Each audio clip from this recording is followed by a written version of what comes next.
jumping mga back. We are finally here. Semifinals na ng ating Asia Basket 2025 College Store. Siyempre, my name is CK Montenegro and today we have a amazing guest analyst, senior editor of All-Star Magazine, podcaster, Shams Sharamya ng Pilipinas. The Nabs Effect. Nabs, how are you doing? Man, CK, I have to blush at what you said. Thank you, appreciate it. Good to be here. It's semi-finals college basketball action. Doesn't get better than this. Yeah, it doesn't get better for sure. And you know what, Nabs, you're looking fresh. I like what you're wearing today. Yeah, Shout them out. yeah, of course. This pre-game coverage brought to you by, siyempre, sino pa ba? United Colors of Benetton, where we are living life. Hashtag life is always colorful with Benetton. Maraming always hashtag life. We're gonna get back to the ball game, no? Today, it's gonna be DLSU versus NU. A beautiful matchup in today's ball game. Pero siguro, Nabs, let's talk about the NU Bulldogs first. What do you think about them? Well, NU is coming off a year na medyo difficult na para sa UAAP campaign nila after they lost their Metro State. But so far, impressive sila here sa Asiabasket led by Omar John back to the Right. Bulldogs. We should note, wala si Jake Superop today because of attending classes. Student council or athlete. Pero still, NU is going to be formidable. Salle, Stakes, Weekends, Mamoy. NU is not final four now, may champion. So, this is a good test for them going up against the LaSalle team na so far undefeated sa Asia. Yeah, exactly. The NU Bulldogs, guys, super good squad. You know, Omar John coming back into the free na wala last season. So, you know, definitely an improved National University squad. That NU squad, by the way, no, basically undefeated sa elimination games. They only lost to CSB na natalo na. So, to the other end of the court naman, we're gonna take a look at DLSU. Guys, there's so much to talk about DLSU. Nabs, I'll let you bring that in. Well, first of all, they're undefeated so far. They've been very good here sa Asiabasket tournament. Second, Right. Michael Phillips was announced as Asiabasket MVP this morning, so congratulations to him. And a well-deserved award given how well he's played on both sides of the floor, offense, defense, rebounding, hustle, you name it. But a key note here, two standout high school players who have recently committed to DLSU in action. First, Gillian Kines, we already saw him last time DLSU played. And today, LeBron James Diep, the reigning NCAA high school MVP in uniform for the green and white. So what does he have to offer? We know his potential. How will he fare against college opposition? This is his first test, and we're all eager to see how he will perform.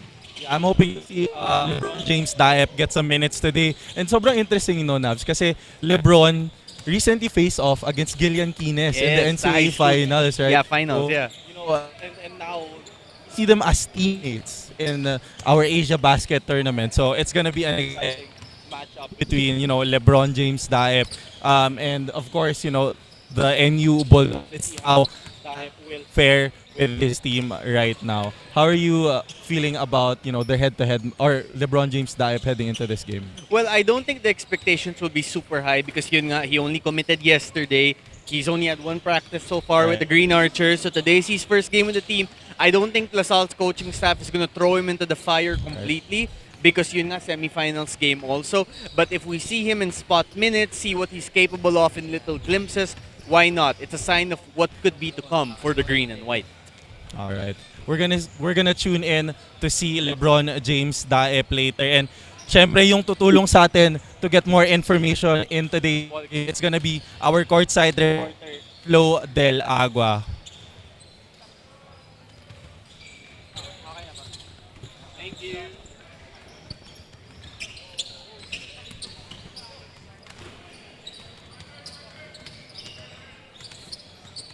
Maraming salamat, gentlemen, and mabuhay once again to all our Asia Basket fans watching out there. Flo Del Agua here reporting live from the sidelines. Despite the semifinals being a knockout game para kay head coach Jeff Napa of the NU Bulldogs, he is feeling no pressure at all. He told me earlier that yes, DLSU is a strong team, but he pays no mind about their strengths. His only concern today is releasing the Bulldogs with a more complete lineup as their veterans Joloman and Salle and Steve Nash Enriquez are back with his teammates. On the flip side, mga ka-Asiabasket, alam nyo ba, Mike Phillips was currently warming up when it was announced that he was our tournament MVP, so I had to deliver the news to him myself and to his delight. And sabi niya, sobrang tuwang-tuwa siya. However, we all know Mike, he was never about the individuality. He told me that his award was a product of the chemistry that they have built as a team, and it is the same relationship that they will be using to compete against a strong team like the NU Bulldogs. More of those stories as we go, and this pregame coverage is sponsored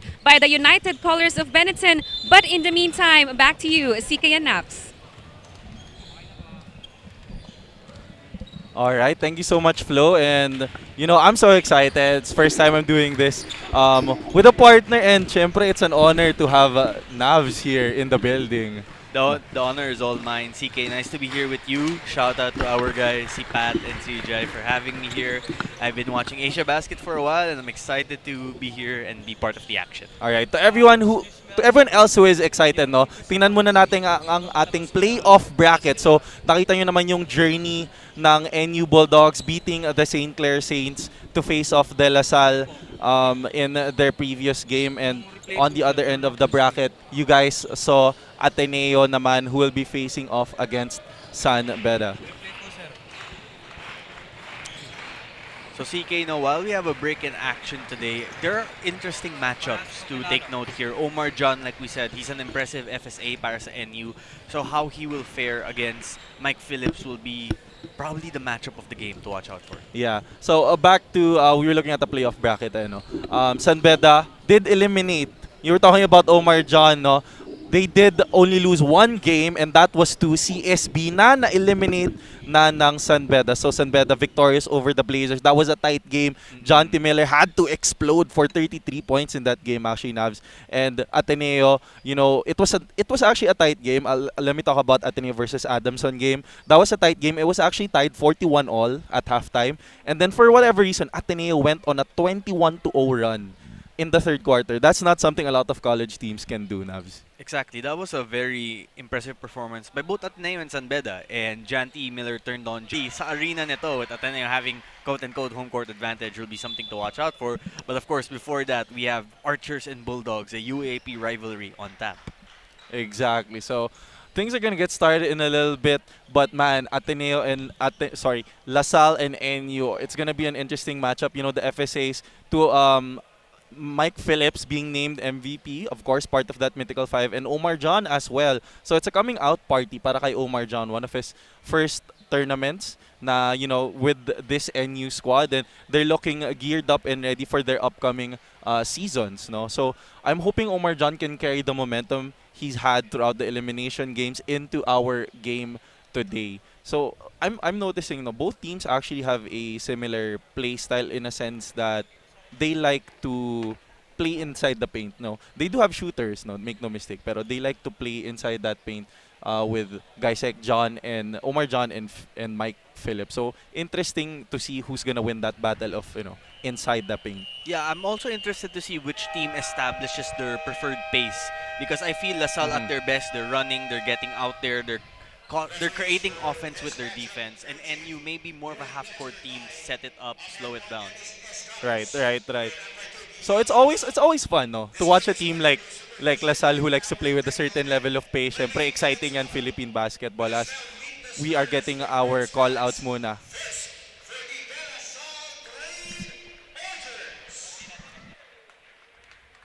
At guard number 1, JC Macalana. At forward number 7, Earl Abadam. The other guard number 11, Jacob Cortez. The other forward number 21, Mason Amos. And at center, number 25, Mike Phillips. Their head coach is Topix Robinson. And now let us meet the starters for the NU Bulldogs. At forward, number 10, Jolo Manansala. At guard number 13, Steve Nash Enriquez. The other guard, number 16, Jello Santiago. At center, number 18, Omar John. And the other forward, number 77, Kenshin Padrones. Their head coach is Jeff Napa.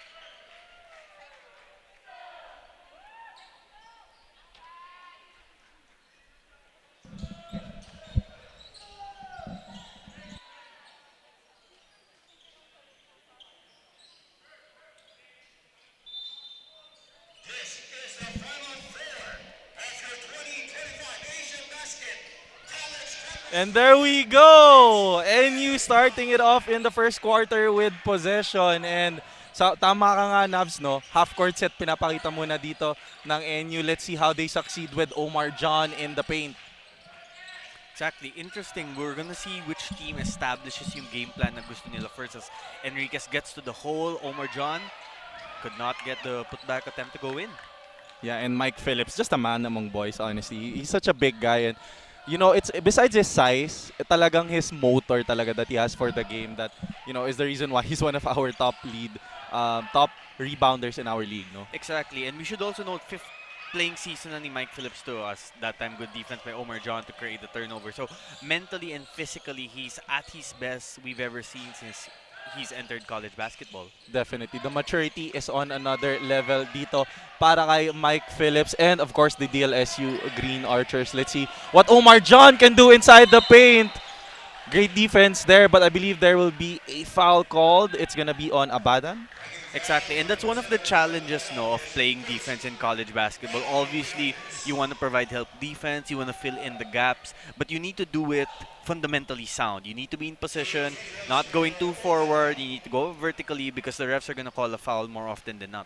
Yeah, exactly. I feel like Abadam should have, trusted or stayed home there as Phillips did have great coverage there on Omar John as he does miss his first free throw of the ball game. And just like that, we're getting things started off dito sa ating Blue Eagle, rather Moro Lorenzo gym. So shout out to all our viewers out there. If you guys can head on over here, why not? Omar John cannot complete his free throws. And CK, we should mention, you need to watch Mason Amos live to see the difference in his body and the physical transformation he's been through. The guy that we're seeing now in the green and white does a good job there by Omar John defending the rim is different from the guy we saw while he was with Ateneo because he's leaner, he's faster. Now we'll see how that translates to his game. Ooh, and speaking of translating, Cortez translates the offense into a 3 para sa DLSU and getting their first points of the ball game. You know, Cortez doesn't shoot a lot of those, but when he does, hey, he makes them. And the thing about Cortez's jump shot also, quick trigger siya. He doesn't need a lot of time to get it up as Padrones misses the floater. We should also mention, CK, we have a special guest in attendance today. Bobby Ray Parks is in action. Oh, really? Exactly. Oh, my goodness. Or rather, in the arena. Right. Probably watching his relative, Mark Parks, who's with NU. Yeah, I would have been surprised if he suited up once more for the NU Bulldogs. No? As he should be happy seeing Manansala getting to the rim for 2 there. Yes, Manansala always been very athletic, and now in his senior season with the Bulldogs, we expect him to be better than we've ever seen before. And Phillips, baseline drive. No, Omar John doing enough to disrupt that play. Yes, good decision that time by John, keeping himself vertical, not leaning in too much, and sending Phillips to the foul line. Yeah, you know, Omar John has been steady presence for NU on both ends of the floor. This is the reason why he's one of the mythical 5 dito sa ating tournament as he misses that jumper. And right away there, Kenshin Padrones, good box out to get the second chance opportunity. Oh, there, good look. Santiago was open, but Phillips gets the board once more para sa DLSU. And NU and DLSU are teams that don't really shoot a lot of 3-pointers, but, you know, hopefully they can convert some in today's ball game as Enriquez pushes the pace to Manansala on the spin, and he finishes! Manansala, I feel, is one of those guys who will be a star this year in college basketball. He has the athleticism, he has the game. Now he just needs the extra touches and opportunities, and it's going to come his way. Definitely. It's all about the opportunities. It's all about getting your moment to shine. And speaking of Manansala, no, you know, he was hustling for that ball, fighting for it with Mike Phillips falling to the floor. But he's a tough kid. I'm sure he'll get back up. Exactly, and especially because wala si Jake Figueroa today. He's, like we mentioned earlier in the pregame, he's not in this game because he's attending to his classes. This is more opportunity for Manansala to have more touches, more usage, and to show what he's capable of. Because we've seen the hustle plays, the second chance scoring opportunities he creates, but these are the parts of his game that if he develops, he's gonna be a star. He has all 7 of NU's points. Oh my God! All the way from Sampaloc, Manila, Manansala is heating up early in our ball game. Man, I'm right on cue, no? As we were talking about him. Mid-range jumper here for DLSU, no.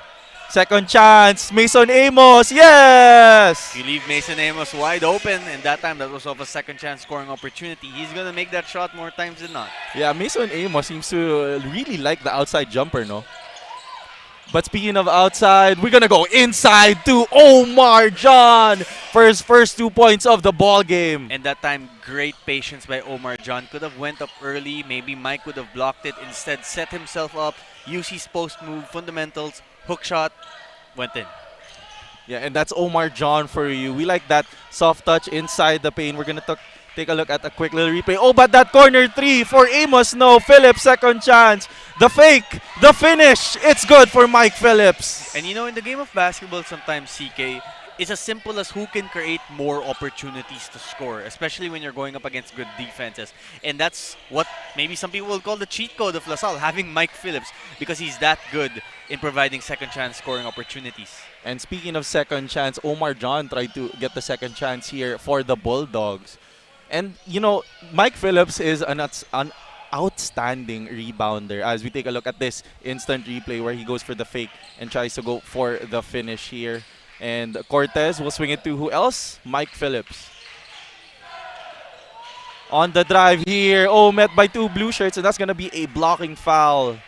And what LaSalle just ran there goes to show another one of Mike Phillips' talents as Abadam is down to the floor, and we hope he's okay. It looks like he's getting up the man. But Mike Phillips, aside from scoring in the post, aside from scoring in the paint, getting second chance scoring opportunities, he can also run action in the perimeter through his dribble handoffs, providing a screen and the pass to the guards to attack the lane. Like that time, Abadam was able to get into the paint. Yeah, exactly. You know, Mike Phillips, he's actually averaging 3 assists per game in our tournament, which is, you know, still a lot for a big man. So he does have the ability to move that basketball pretty well and find players. And speaking of finding players, Amos! Oh my goodness, nice pass there to Abadam for the 2. Great pass that time by Amos Abadam with the basket. And in addition, if you want to look at the advanced analytics, I bet you Mike Phillips has a bunch of screen assists as well that isn't counted in the traditional box score. Yeah, definitely. It's they call it intangibles, right? So, you know, not necessarily seen in the box score as Omar John goes for 2. That pick and roll by Steve Nash Enriquez looking nice. And we got a report coming in from Flo Del Agua. Flo, what's up? Omar John of the NU Bulldogs told me he may be playing more aggressively today than usual. This is because when he saw that he made our tournament's Miracle 5, he felt he had a seal of approval. For someone who came from a severe injury, Asiabasket wasn't only a preseason for him, it was also a revival of his basketball career. Wow, that's a scary thought. What do you think about that, Navs? Absolutely. We also have to remember si Omar John. He's been around college basketball for a while, so he's not an FSA who's still getting used to the physicality, that expect them to pressure on defense to trap you as much as possible. And speaking of pressure, you know, Steve Nash Enriquez trying to break free from that press but cannot finish the bucket. And Cortez looking to answer quick in transition. Loses the ball. Hindi nakita ni Nash Enriquez yun, sayang. But a turnover nonetheless. It's a good thing that ended up being a turnover, no? Because for Steve Nash Enriquez that time, one of the rules on defense, you always have to keep one eye on your man, one eye on the ball. He was keeping one eye on the man. That time, though, the ball was available for the steal. Did not get it, nevertheless. And you got possession. Yes, and you definitely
was so good there is used his body to shield Mike and the shot blocker from deterring his shot. And once he was able to create space with his body, he had the easy left-handed layup. Yes, exactly. Using the rim to help you there as Pablo. Soft touch over two.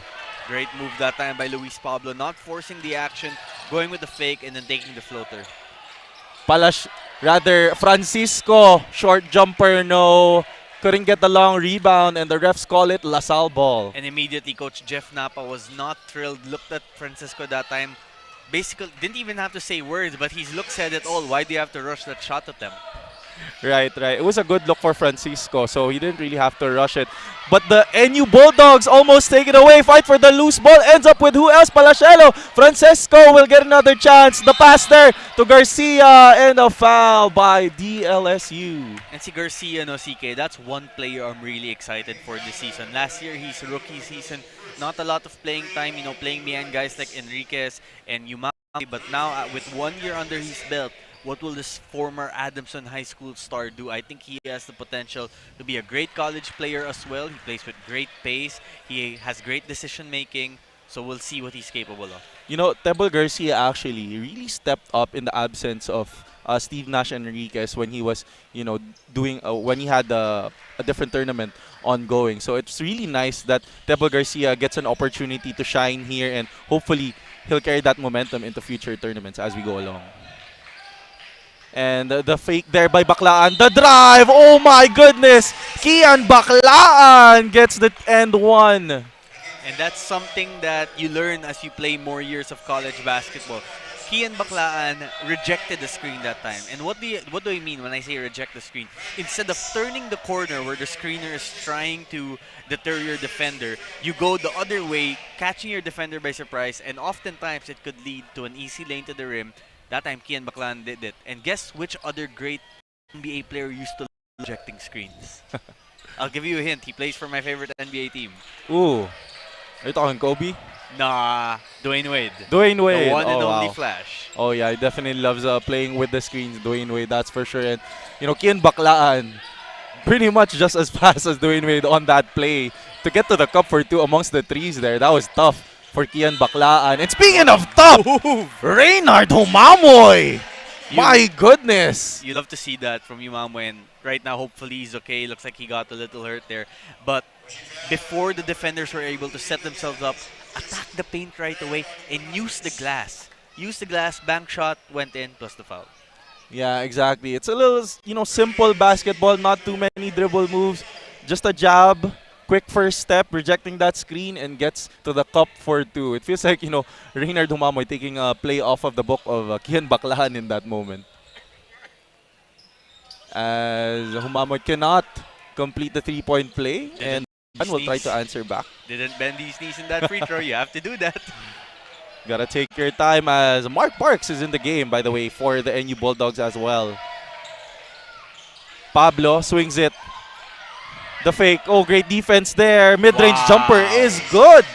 What a shot. Nice shot there by Guliena. Exactly. And once again, the impact of a Mike Phillips and his screening ability, being able to get his teammates wide open.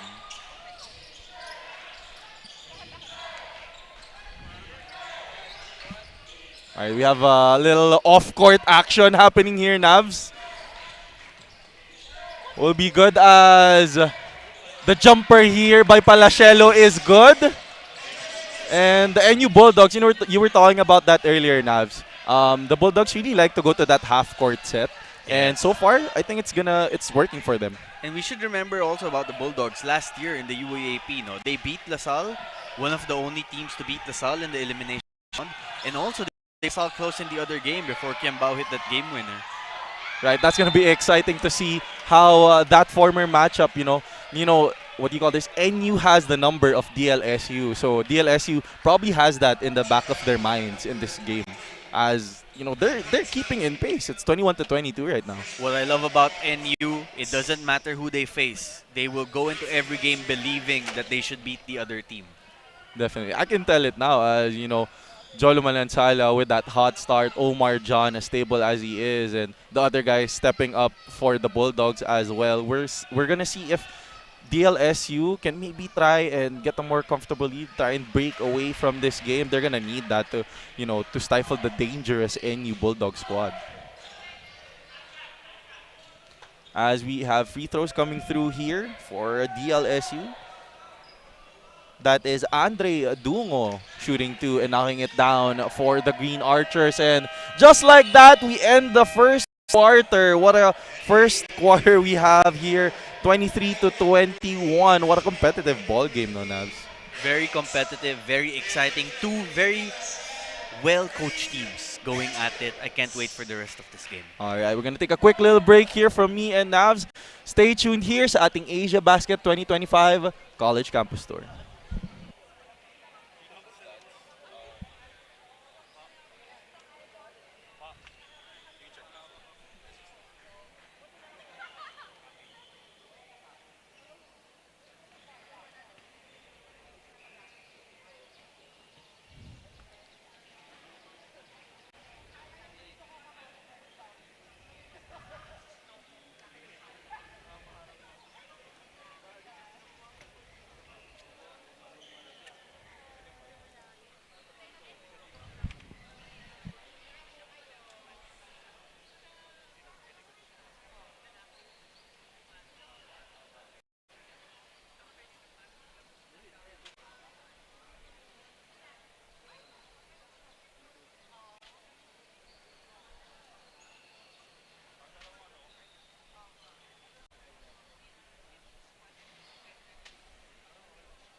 Alright guys, we head back into the second quarter of action. Welcome po sa lahat ng viewers natin dyan. Again, nandito tayo sa semifinals, sa Final Four na ng ating Asiabasket 2025 College Campus Tour. And slim margin by DLSU, only up 24-21. Navs, how are you doing?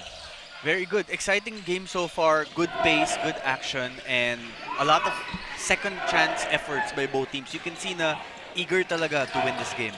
Yes, exactly. They have to be win or go home tayo as Mark Parks for 3-0. Oh, that was a good look para kay Mark Parks, and Baklaan just heads the other way, trying to slow things down. Interesting no also, partner, that Keenan is facing his former team, former coaches. And a lot of players will say, normal game lang yan, it's just another game. But alam mo, when you're facing your former squad, may konting extra that you want to show, di ba? Yeah, especially yung mga ibang players ito, mga teammates niya. So, as Mike Phillips! Oh, hands in the air and finishes. I thought we were gonna get a poster. And that is an example of what it means when you have a big man running the floor. Right, exactly. As we need a timeout here for NU. Motor Mike Phillips. Fast break play for two.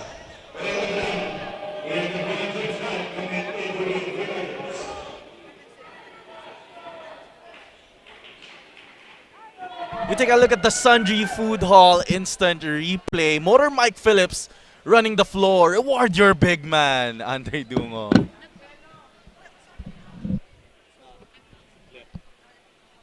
thought he was going to dunk it, but there were too many people.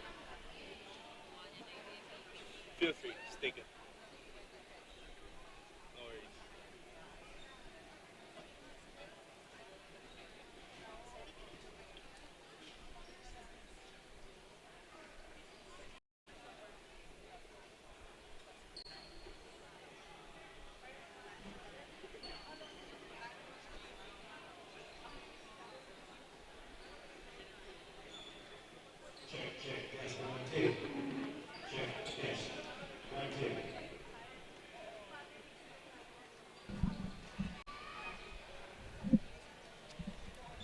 As we end that timeout, and the five on the floor here for NU, we have Garcia, Mamoy, Palacelo, Parks, and Omar John.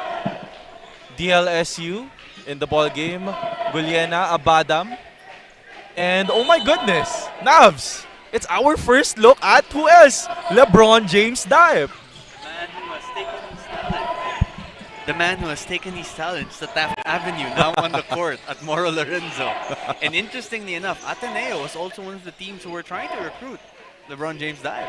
Of course, who wouldn't want to recruit LeBron James Dive?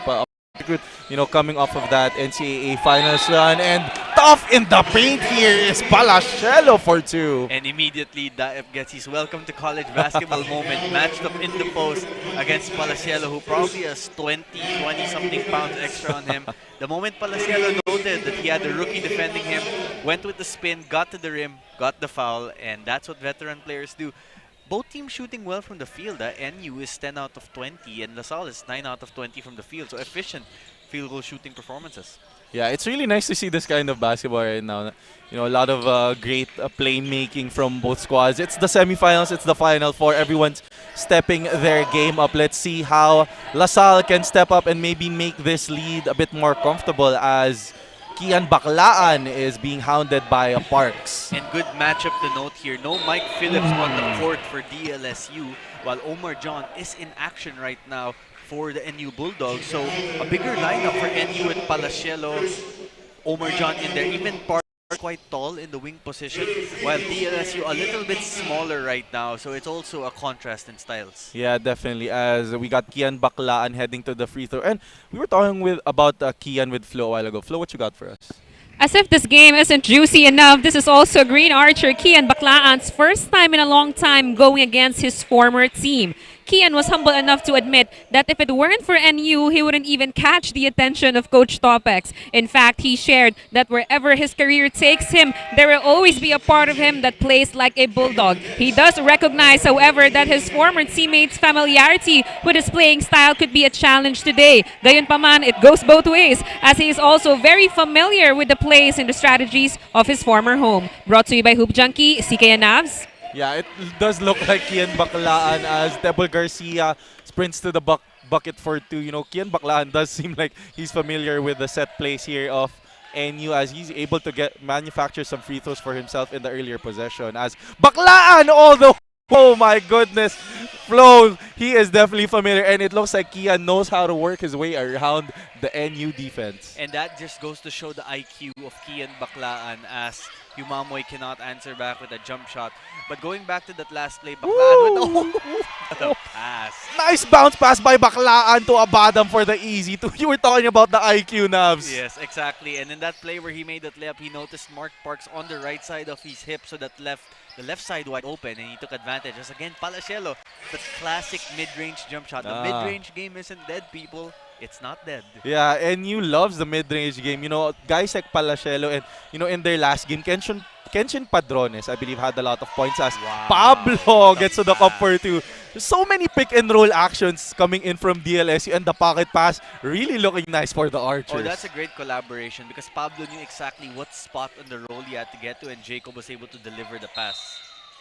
Humamoy here just explodes to Daep, trying to take advantage of his inexperience in college basketball, drawing a foul on LeBron James Daep. And speaking of NCAA stars, Gillian Kines checking in para sa DLSU. Interesting, no, Navs? Exactly. We have both Kines and Daep on the court right now, along with Abadam, Amos, and Cortez, as Yumamoy gets again to the free throw line. But that time, that was the right call, a foul on Daep, because he tried to get in blocking position on Yumamoy's drive. Then parang last minute, you saw him medyo hesitate a bit and move. And once the referees see you move while you're trying to get in position for defense, they're going to call a foul more times than not. Yeah, definitely. A little bit of inexperience still here on the side of Daep. But, he'll definitely grow into his own here in the UAAP. So it's gonna be interesting to see how he scores his first 2 points today and how he gels with guys like you see there, Daep with the pass to Gillian Kines working together here in the backcourt. How interesting. A few weeks ago, I was just watching these two Right. guys go up against each other in the NCAA high school finals, and here they are, the future of the green fight. Man, you never know really as Kines turns the ball over and you defense making things tough here for the young guard. That's an example of welcome to college. You need to get in the weight room. Definitely. Welcome to college para sa'yo, Gillian Kines. You're gonna have an amazing career here. Pero kami munang mga seniors magpapakitang gilas as Padrones here in the paint just lost the handle and turns the ball over. And right after that, Jeff Napa went to his big man Padrones, telling him, chill lang, easy lang, don't rush, take your time. Because yun nga, he has the size advantage naman, so why rush? Yeah, Kenshin Padrones. Actually he's a player that doesn't particularly rush things. Whenever I watch him play, he really loves that mid-range game para sa NU. That's why NU is one of the top teams in terms of, converting, in the mid-range. As LeBron James Daep converts on his first 2 points here in college basketball. And you know what made that shot impressive from Daep is that he struggled on defense so far, 2 possessions. But Manansala, an example of the athleticism. But Daep took the ball to the rim, confidence, no hesitation, went to his spot, put up the floater, and made it. That's good mental fortitude for the rookie. Yeah, and Daep also definitely has the size and length to finish among the best of them. So we're going to see how Daep gets more comfortable in today's ball game as Abadam has Omar John on him. Takes that 3 off there. Enriquez with the board. Enriquez will push the pace to the athletic Manansala. Long steps. Finishes! Wow. Grabe ka naman, Wow. Manansala! Welcome back to the Bulldogs, to Jolo Manansala. Let's take a look at the Hoop Junkie instant replay. Jolo Manansala just takes a long step to his left and finishes. Brilliant move by Manansala, using those long strides, getting to the rim, not traveling, putting the shot up off the glass again. A tip to the young players out there, learn how to use the glass. It will be a very valuable weapon, lalo na kung slasher ka. Yeah, definitely. Especially when you're moving and out of balance. The board is home dito para kay Jolo Manansala as he converts that 3-point play, making things a lot more competitive here. DLSU just up by 36 to 35. And Manansala now with 12 points and a perfect 5 of 5 shooting from the field. Man can't miss. As Kines here, the what a move. fake. What a move. Wow. You're talking about the bank here. The bank is open para kay Gillian Kines. Great patience that time by Kenius, letting the defender fly by him and then using the glass, like I said, to make the shot. Narinig ka ata, Navs, as Palacelo. There we go. That's that mid-range game para kay Palacelo. The mid-range is not dead. We got to move here. Cortez, the fake, stuck there. Goes back to Amos. Oh, there's a mismatch. on the Cortez has to post. reset, but Enriquez has Amos on him. Amos going to take advantage. Nice find here to Daep for 2. Great job that time by Mason Amos. When you have the mismatch against a smaller guy in the post, that means more often than not the defense will send help, and that will leave a teammate wide. He found Daep for the easy floater. Yeah, that's the second time I believe Mason Amos has found an open guy inside the paint, and Mason Amos takes that ball away. LeBron James already with 4 points in our ball game, and Cortez quick to the bucket, just can't finish. Great move, just could not get the finish that time by Jacob Cortez. Caught the NU defense sleeping a little bit. Yeah, exactly. Playing with pace. Oh, and speaking of sleeping, Yeah. Jolo Manansala finding the cracks of the defense here. And if you're Earl Abadam and you want to earn more minutes, that's somewhere you have to improve on the defense. You can't let the hottest guy on the court for NU get a wide open layup. Yeah, definitely. Offense can come and go, Navs, but if the defense is always there, you're going to have minutes on the court as Mason Amos take advantage of the sleeping defense here of NU. Simple pick and pop play. Ball handler gets it back to the shooter who flares out to the outside range and makes the knockdown shot. Man, Mason Amos really, it's fairly unusual to see the big man spacing the floor here for LaSalle. And if you're right now, you also have to take note. You've gotten this lead up to 4 despite Phillips being on the bench. He's now coming back into the game as Daep and Keenes exit the game. Good stints for the 2 rookies. Not perfect, but still encouraging signs. Yeah, exactly. In a few minutes there, LeBron James with 4 points already. As Manansala here, baseline inbound. Enriquez works with John. They got 10 to work with. They go to John in the paint. John, easy 2. It's good. And for the big men out there, that's an example of what positioning can do for you. Learn how to get good deep post seals and you'll get a lot of good scoring opportunities. Not a lot of moves para kay Omar John, but like you said, Navs, no, great positioning for him. Gets him the easy two, and Omar John tried to play a different sport there. If there's one thing I know about Omar John and how competitive he is, no partner, he's not gonna back down against anyone. He goes into every matchup believing he should win the big man matchup against the opposing big man, and he plays more often than not. Using every ounce of his body from head to toe to try and get a stop from guys like Mike Phillips, the MVP. Baseline inbound here for Cortez, and Phillips and Amos here in the front court for DLSU. Phillips. Amos again from deep, knocks it down and stares down Omar John. Mason Amos, wow. Too much space, and how unique is that your 5-man is setting up your 4-man for an outside shot. Right. What a luxury DLSU has as Another Mason steal, Amos takes the ball away. Doing it on both ends. And on the dime, Marasigan hangs. Phillips with the finish. When you have someone attack the rim, oh, look at It's that. paying off. Oh, Omar John. But I was saying, partner, when you have someone attack the rim right there like Marasigan and draws multiple defenders, that leaves open opportunities for second chance put back scoring opportunities as well. Yeah, great job by Mike Phillips, just trailing the play there and cleaning up the miss, as Omar John here. Fast break play interrupted. I think the refs will review if there's anything more beyond a typical foul here, but what a competitive ball game we have. 46-41 so far, and everyone's doing great work. Mason Amos definitely stepping up, lighting it up from deep para sa DLSU, and the NU Bulldogs, just the mid-range Jays, doing work, Palachelo. Exactly. Padrones. Mason Amos so far, 12 points and 4 of 6 shooting, all from outside.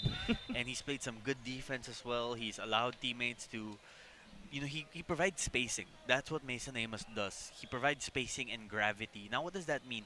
Even if he's not shooting the ball today, he's shooting it really well. But even the times when he's not shooting, that leaves driving opportunities for his teammates. Because yun nga, hindi mo siya pwede iwanin na bukas eh, di ba? If you're the help defender, you have to think sometimes before you fill in the gaps. Like, papasok ba ako to stop the penetration? That means I leave Mason wide open. Now, if I don't leave, if I stick with Mason and leave him open, that means the other guys can drive into the rim, diba? So there's a lot of fundamentals there that Mason can provide that goes beyond just the stats. Yeah, and the other things he provides, besides the numbers, like moving the ball around. Mason Amos found a couple of guys inside for easy looks, and those are the little things we don't always notice, especially when we just look at the box score. But when you watch the game live, his ability to space the floor, that really gives Mike Phillips a lot of opportunities inside the paint, and napakaganda na Mason Amos is definitely hitting his shots today. I didn't know he had 12 points already, Navs. Right. My favorite story about stats, if I can share CK, and to our listeners right now. During a UAP game one time, after the contest, it was an Ateneo game, Coach Tab Baldwin held up a stat sheet, the traditional box score, as Omar John takes the free throw here. I believe it was called the flagrant foul. Yeah. Makes the first one. And he says, I don't give a bleep about this. Meaning, even Coach Tab Baldwin, the multi-titled Coach Tab Baldwin, knows that impact goes beyond what we just see in the normal stats. Definitely, it's not all about the numbers. There are a lot of things we don't see, the extra screens, the loose ball. Very nuanced. Yeah, exactly. Like you said, screen assist, spacing. That's why basketball is such a beautiful game. There's so much that goes beyond what we just see with our 2 eyes. Exactly. Steve Nash Enriquez here gets a screen from Omar John. We were talking about little things like that. Omar John opening up things para kay Steve Nash Enriquez. Exactly, and that's great to see from Enriquez as Amos knocks down his 5th 3-point shot. Mason Amos lighting it up. Half. Man, Mason, he is on a mission. As on your screens, we got Mark Parks. And a steal here. Phillips loses the ball. Francisco on the drive amongst 2 threes. Draws the foul and will head to the line. And good take that time by Francisco. when your team is trailing or when you're down, like right now, and they're down by 7 points. So get to the rim, get to the free throw line, change the tempo and momentum of the contest. Yes, exactly. And that's what you gotta do when you're not hitting your outside shots. You know, Francisco, shooter here for NU, still not able to convert a three. Get to the line, maybe shoot some free throws, get a feel for your shot. As Francisco there, knocking one down. And the Bulldogs still in this one. You know, I'm happy to see that this is a very tightly contested game. Score right now is 45 to 48.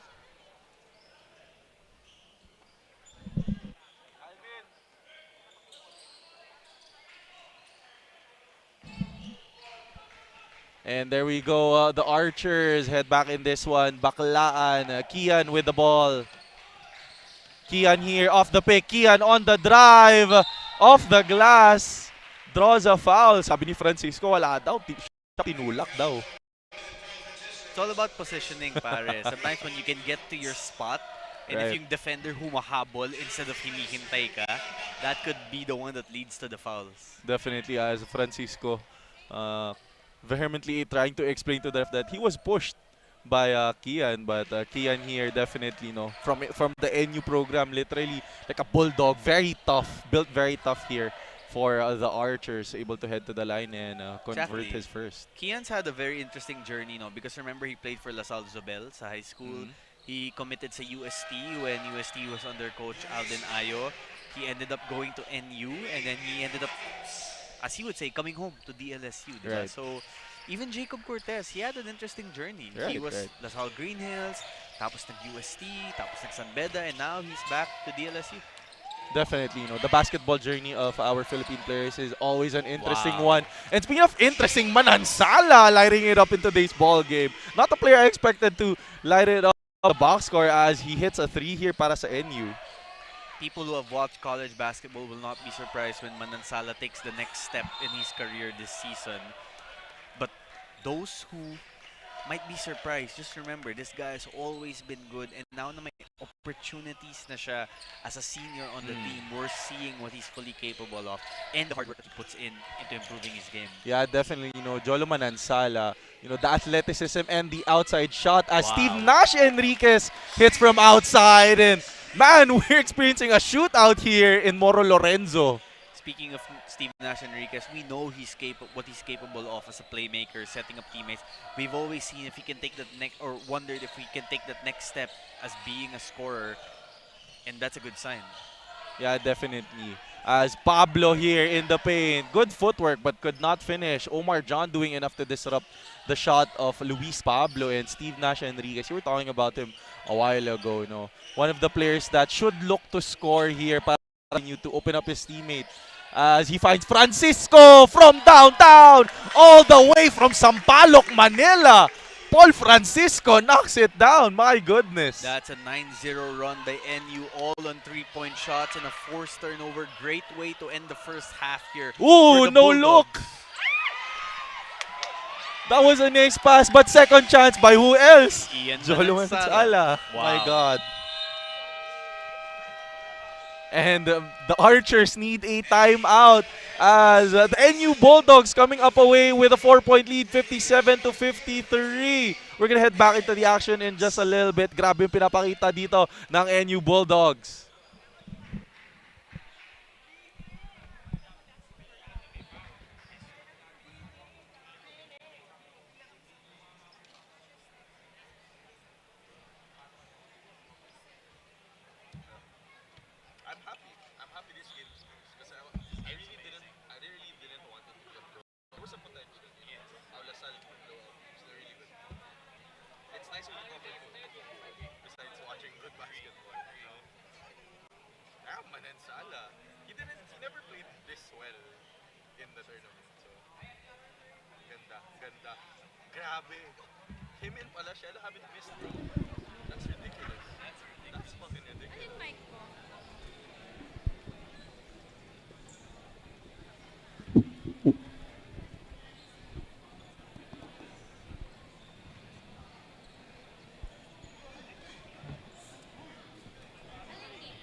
Pa-video naman ako.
Mabuhay Asia Basket fans, Flo Del Ago here, ang inyong courtside reporter at the half, at napakaswerte ko lang naman, and what an honor because here beside me is a basketball legend of the Philippines, Ray Parks Jr. and his son Lucas Parks.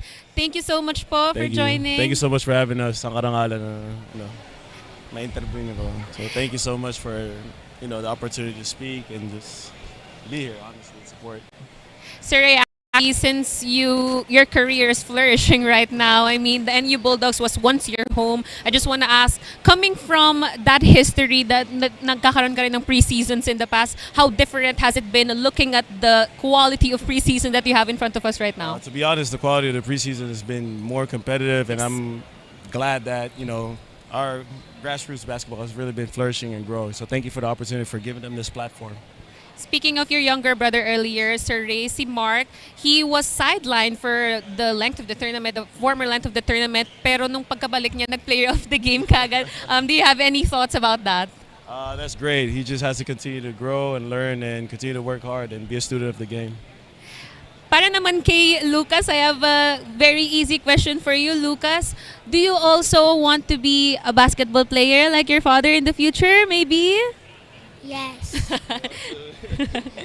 And Lucas, do you want to greet or shout out anybody who might be watching you right now in our live stream? Anybody to say hi to? Hi, Mommy and Dia. Yeah, shout out to my beautiful wife, Belle, and my beautiful daughter, Bea. Shout out to you guys. Thank you so much. Shout out to the whole Asiabasket community, too. Thank you so much for support. Thank you so much for supporting and giving these guys a platform to play and show their talents. So. Thank you so much, Sir Ray. And thank you so much, Lucas, for giving me the chance to talk to you guys. I hope you guys enjoy the rest of the game. And there we have it, Asia Basket fans. Sa pagbabalik namin, matutunghayan nyo na ang second half. But in the meantime, we will be back after this break.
worry. Be only with Smart Power All 99. Hindi nabitin with 10 gig data plus only Facebook or TikTok and more. Load now. My future. Right? What's the plan? I have a plan. The new Smart Junior Plan. Made for me. For only learning, only experiences, only connections at just $4.99. It's a plan as good as yours. New Smart Junior Plan.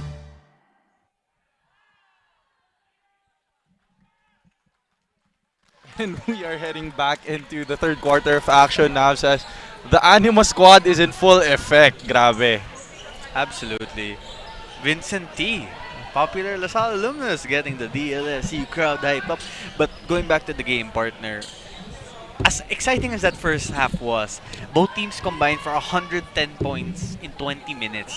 So coaches Jeff Napa and Topex Robinson, I guarantee you, he talked to his guys, and as well as they're shooting, I'm sure they both told their players, let's tighten up the screws on defense naman. Because defense will win this game. Definitely. And you're talking about shooting so well. It's just Joloman and Salle and Palachel haven't missed in this ball game. Superb, superb. Mason Amos, parang sanay pa sa court ng Moro Lorenzo. Definitely. You know, Mason Amos has been very familiar with Moro Lorenzo as he did come from the Ateneo program and lighting it up as well from deep as Phillips here. Hand off. They go to LeBron. LeBron is back. Yeah, Diep starting the second half for DLSU. And Cortez here. The cross. The jumper. It's good. Para kay Jacob Cortez. Cool as ever. Sasagot naman dito, Steve Nash with the pass to Padrones. Couldn't finish. First of all, good job that time by Cortez getting to his spot and getting to the pull-up jumper he likes to take. And on the other end, Diep with a good defensive effort to prevent the easy scoring opportunity for NU. Yeah, definitely. It looks like they're going to review to see if that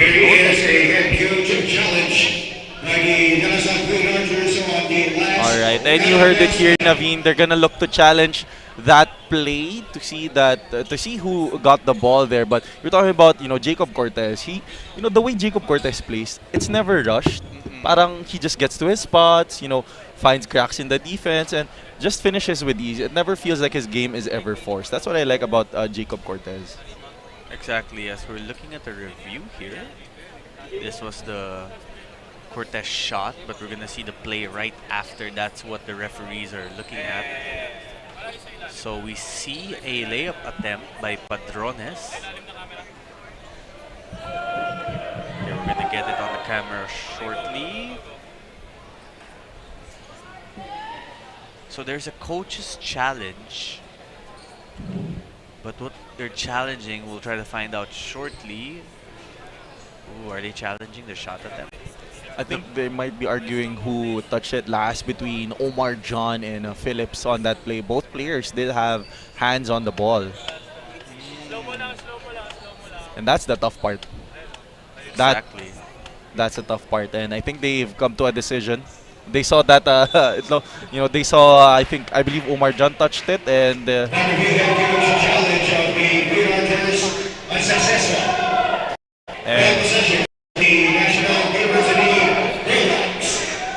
Alright, and there we go. It's gonna be an inbound here. It's gonna go NU ball and Joloman and Salle. They go to Omar John. Enriquez to the corner. Mark Parks. No. Padrones second chance here for the Bulldogs. They find Omar John with a soft touch.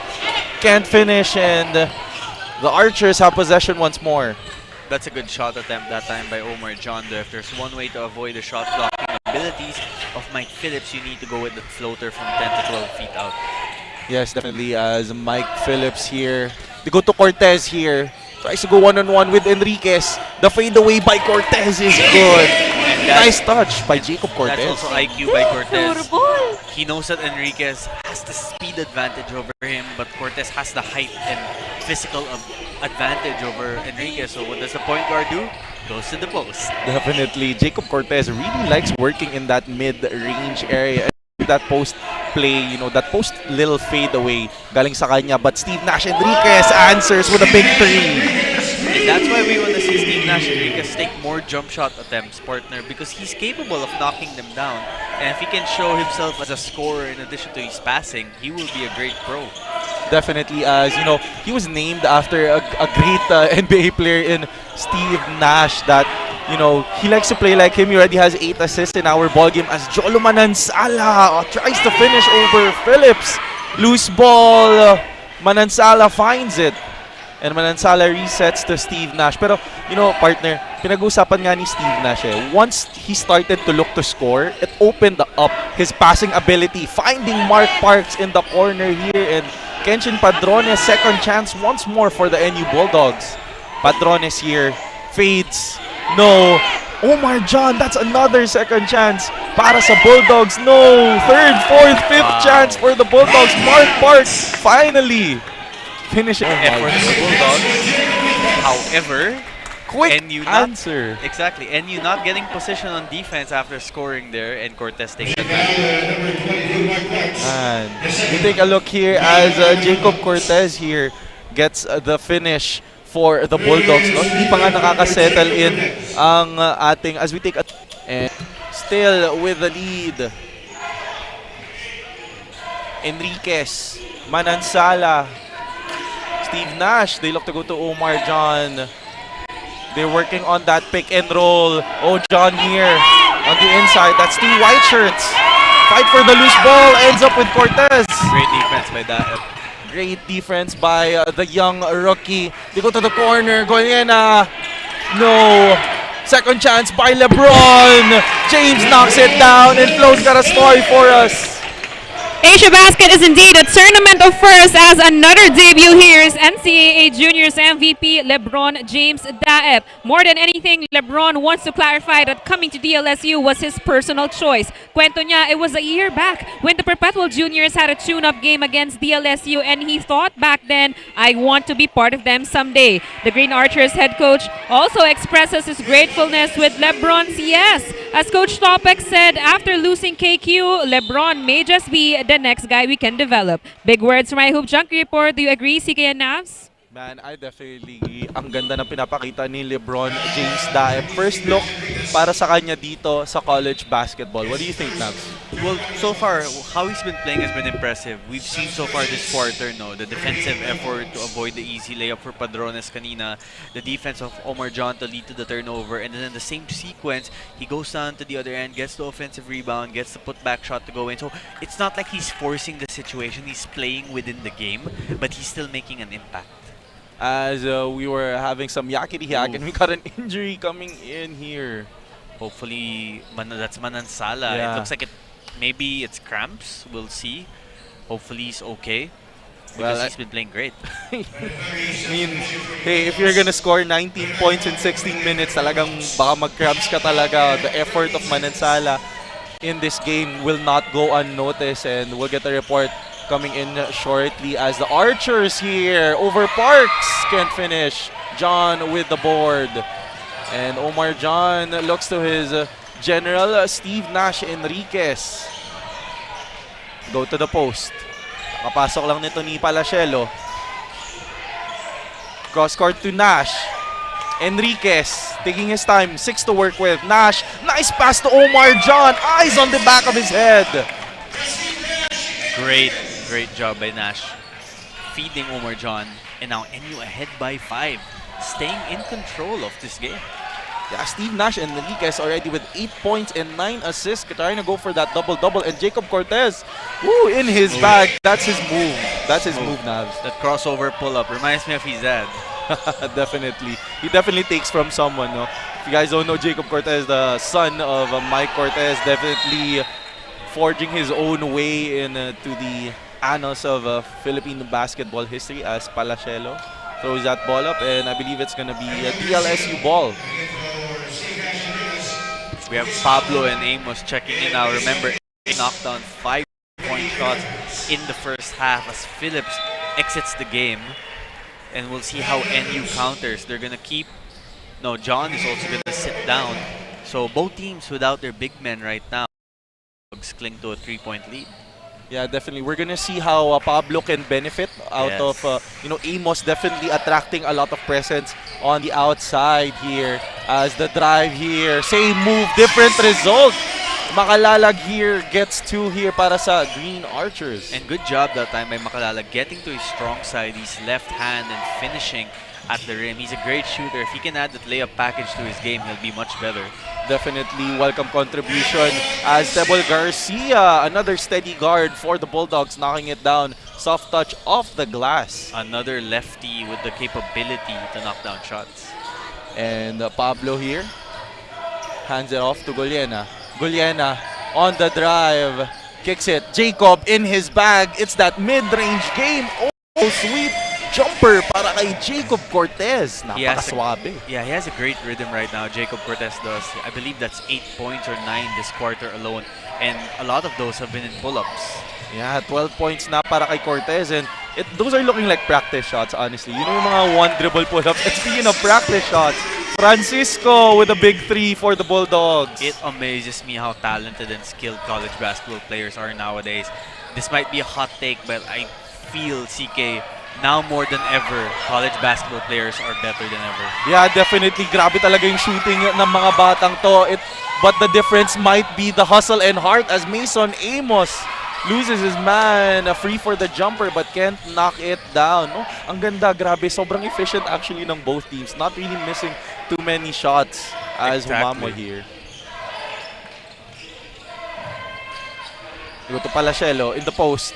Pablo on him. Palacelo, mid-range game. Good. Automatic. Got to his spot, and that's an easy shot. And LaSalle needs this timeout badly because NU is finding cracks in their defense to take advantage of. Yeah, definitely. They do not want the Bulldogs to get a comfortable lead as we take a look at that instant replay.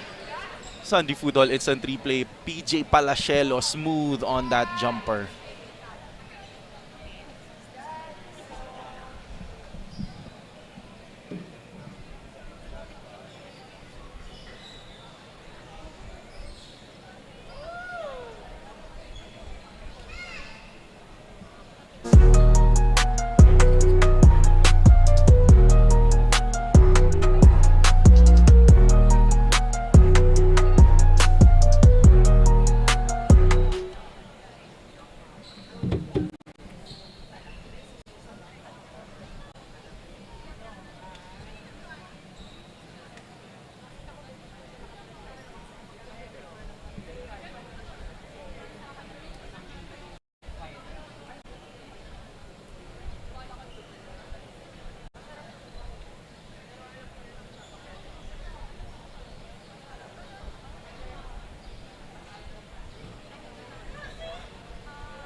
Akala ko crumbs.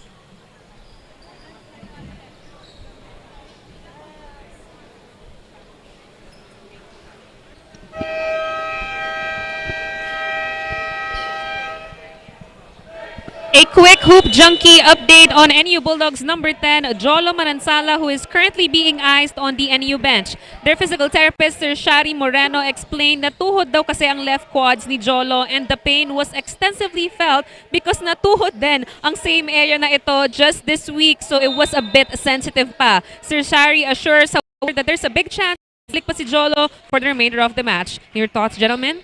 Man, I hope Jolo Manansala can come back in our ball game. No? Natuhod lang naman siya sa quad area, so it doesn't sound like anything major. I feel like he can make a comeback if the NU Bulldogs need him, as the pass here by Baklaan to Amos was nice. Great pass, great defense, exactly. Grabe. But yeah, what do you think about Manansala? Oh, it would definitely be helpful for NU if makabalik siya in this game. Not only because he's been scoring well, but because of his height, his athleticism, and his length. He can create second chance scoring opportunities and maybe get you some defensive stops. Yeah, definitely. Manansala has been doing it all for the Bulldogs with 19 points, scoring from outside and inside as well. Speaking of outside scoring, Kian Baklaan knocks one down all the way from Taft. That's what happens when you go under the screen. You're there, shooter to shoot. He will shoot it more times than not. And, you know, Kian Baklaan just seems like he's playing with a different flavor here para sa DLSU. Not one to shoot out of threes, but Kian Baklaan, I swear, in this game, parang iba yung timpla ng mga players natin today, especially we're in the Final Four, no? The stakes are just a bit higher. Yes. And obviously, we also have to remember, this is his 4th year in college basketball.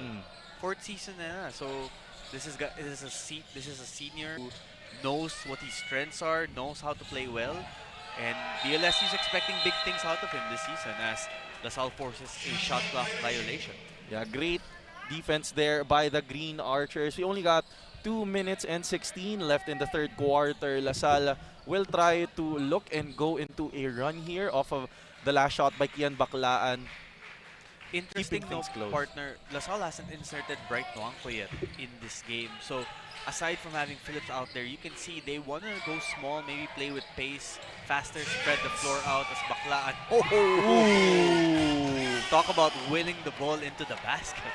Yeah, Kian Baklaan just sneaking one in, and Reynard Humamoy, quick position, three, no good.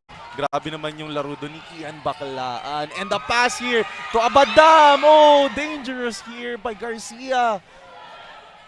And you know, I'm not sure if the NU coaching staff gives Humamoy the green light to take shots like that, but when you take a shot like that and you miss, diba, you're bringing the ball down off balance kapag you pull up, it will harm your team more than just an offensive possession where you get 0 points. You take a quick shot like that, what happens right away is also a consequence. LaSalle gets an easy fast break opportunity because may nadali mo yung shot eh. And now suddenly, LaSalle has a numbers advantage and yung lead nyo could be gone. Yeah, Diba? definitely. You know, and you should do a better job maybe taking care of their possession, especially in a game as tight as this one. No?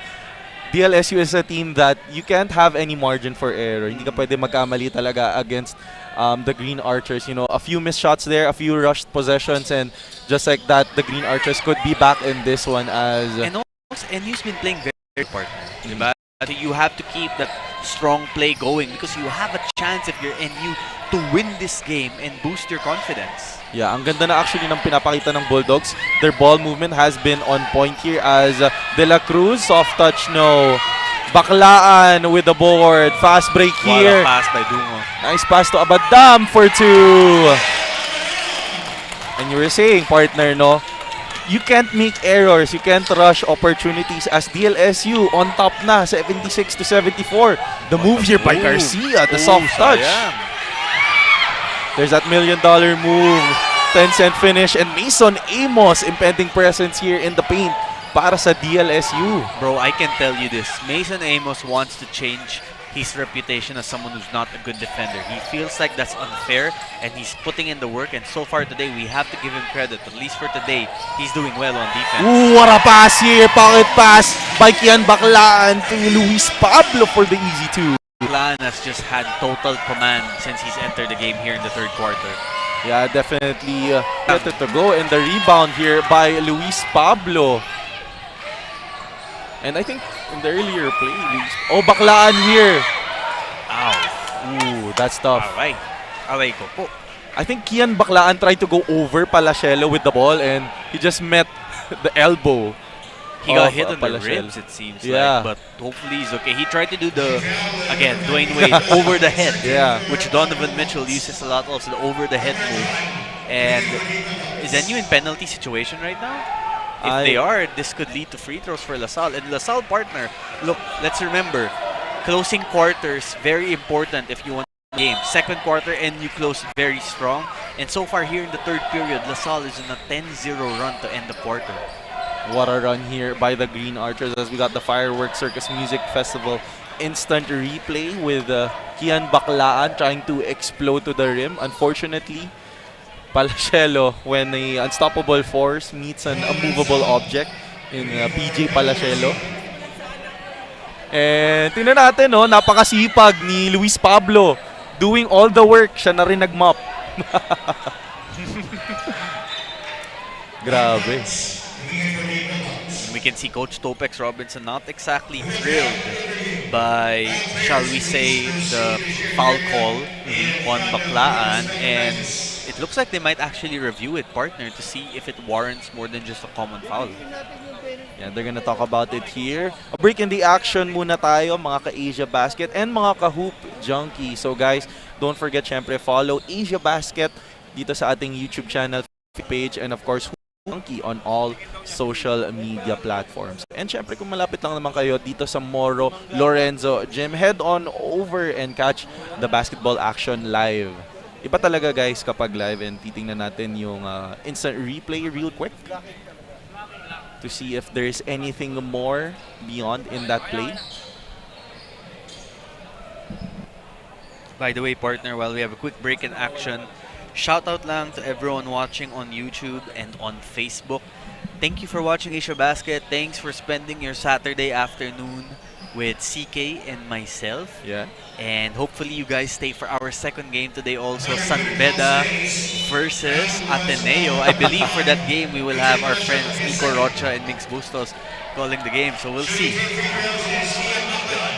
And as we head back into the action, Kian Baklaan will be heading to the line for free throws. No? Ang ganda. Actually, all of our games talaga super exciting when it comes to the Final Four. You know, sabi nga nila, walang tapon. You know, all teams here very competitive. DLSU, kahit sabihin mong undefeated, iba talaga yung pinapakita ng NU Bulldogs in today's ball game. No? Yung shooting talaga, 74-78 nga, just a 4-point game as Baklaan. Si Baklaan ay nagulat na siya pa yung nag-foul doon, and it's gonna be free throws for NU, I believe. Doesn't agree with that call.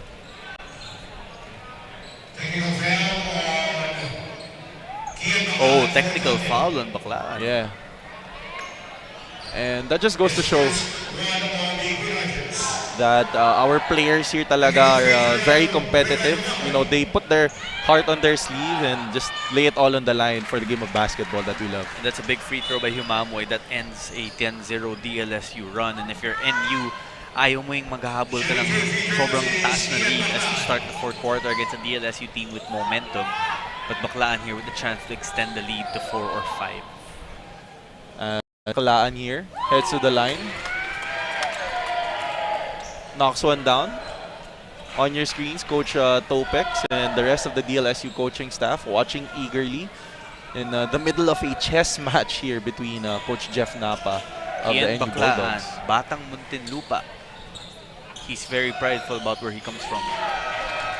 And he should definitely have a lot of pride in his game. No? Grabe talaga yung journey ni Kian Baklaan in the world of basketball. Interesting. Jedlock Sin, a high school NU player just this season on the game. Let's see what he can do here. He has the ball. Goes to the rim. Oh, and oh, sayang.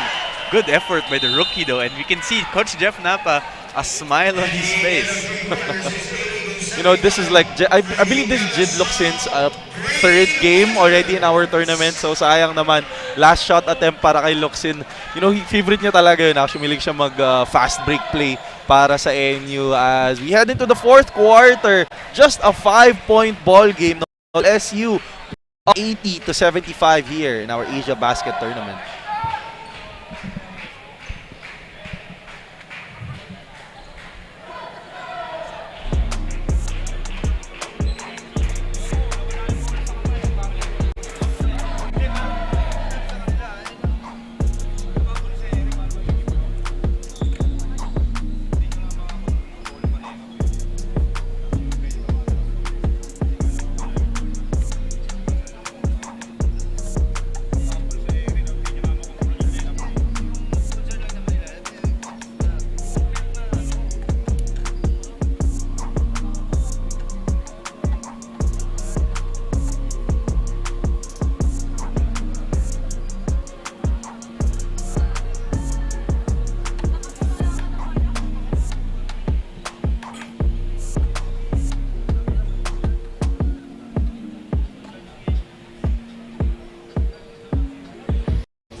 we head back dito sa ating fourth quarter. Grabe, 10 minutes of basketball action left dito sa ating Asiabasket 2025 College Campus Tour Final 4. You're joined by me, CK Montenegro, as LeBron James Daep, Mrs. That 3, and kasama ko dito si Navs. As John here works in the post. They go back to Omar. Omar John with the entry pass. And able to draw a foul is Mark Parks. Interestingly, no, LaSalle has won the matchup against NU while Mike Phillips has been on the bench today. And now I think that has more to do with Kian Baclaan coming off the bench while Mike goes for his rest. Because Kian has been good with pushing the pace and letting this game flow according to yung tempo na gusto niya. So it's up to NU right now to change that. Make it more slow, make it more half-court setup again, and getting to the free throw line is a way to do that. Let's see if they can capitalize. Yes, as we take a look at Mark Parks, able to knock down his free throws. So far in our ball game, just 2 points in limited minutes, and they're able to get a steal. Second chance para sa Bulldogs. Humamoy, left hand lay, no. Second chance, wala. And ito, Baclaan is running again. Kian finds Abadam from downtown. Yes, sir! Lista mo na yan para kay Abadam. Partner, let me tell you why that's a great example of Baclaan's IQ. Once he got the ball, he pushed the pace, but instead of looking at the paint to score, he looked right, he looked left again, looked right again, and then found an open shooter. That is a mark of a great point guard. And that is a mark as well of the experience, no? Sabi mo nga, Kian Baclaan, ilang years na dito sa college basketball as Omar John. Dami na ring experience para sa NU, fighting for the rebound, able to draw a foul here on Andre Dungo. Great job by Omar using the height advantage to create another opportunity for his Bulldogs. And good news for NU as well, Manansala back in this game right now. Yeah, it looks like Manansala shaken up earlier but already ready here para sa NU to make an impact. Baseline inbound to Enriquez. We go to Omar. Steve Nash now. Cross court to Parks. Great look. Parks can't knock it down, but Padrones is there with the reverse. And again, Padrones using his bigger body against the rookie LeBron James Daep. NU badly needed that score, cutting the DLSU lead to 4. Bulldogs offense kind of gone cold here in the fourth. And Omar John will not let the Archers get anything easy inside the paint, as they need the services of Mike Phillips to bring some stabilization back para sa Archers. Baclaan now. Baseline inbound. Go to Phillips. They're running action with Phillips in the handoff. They love that handoff with Phillips as he goes for the roll here. But Abadam finds some space and knocks it down. That's the kind of confidence Earl Abadam has to play with. He knows what his role for the Green Archers is, to be that knockdown shooter. And so far, 2 3-pointers here in the fourth period.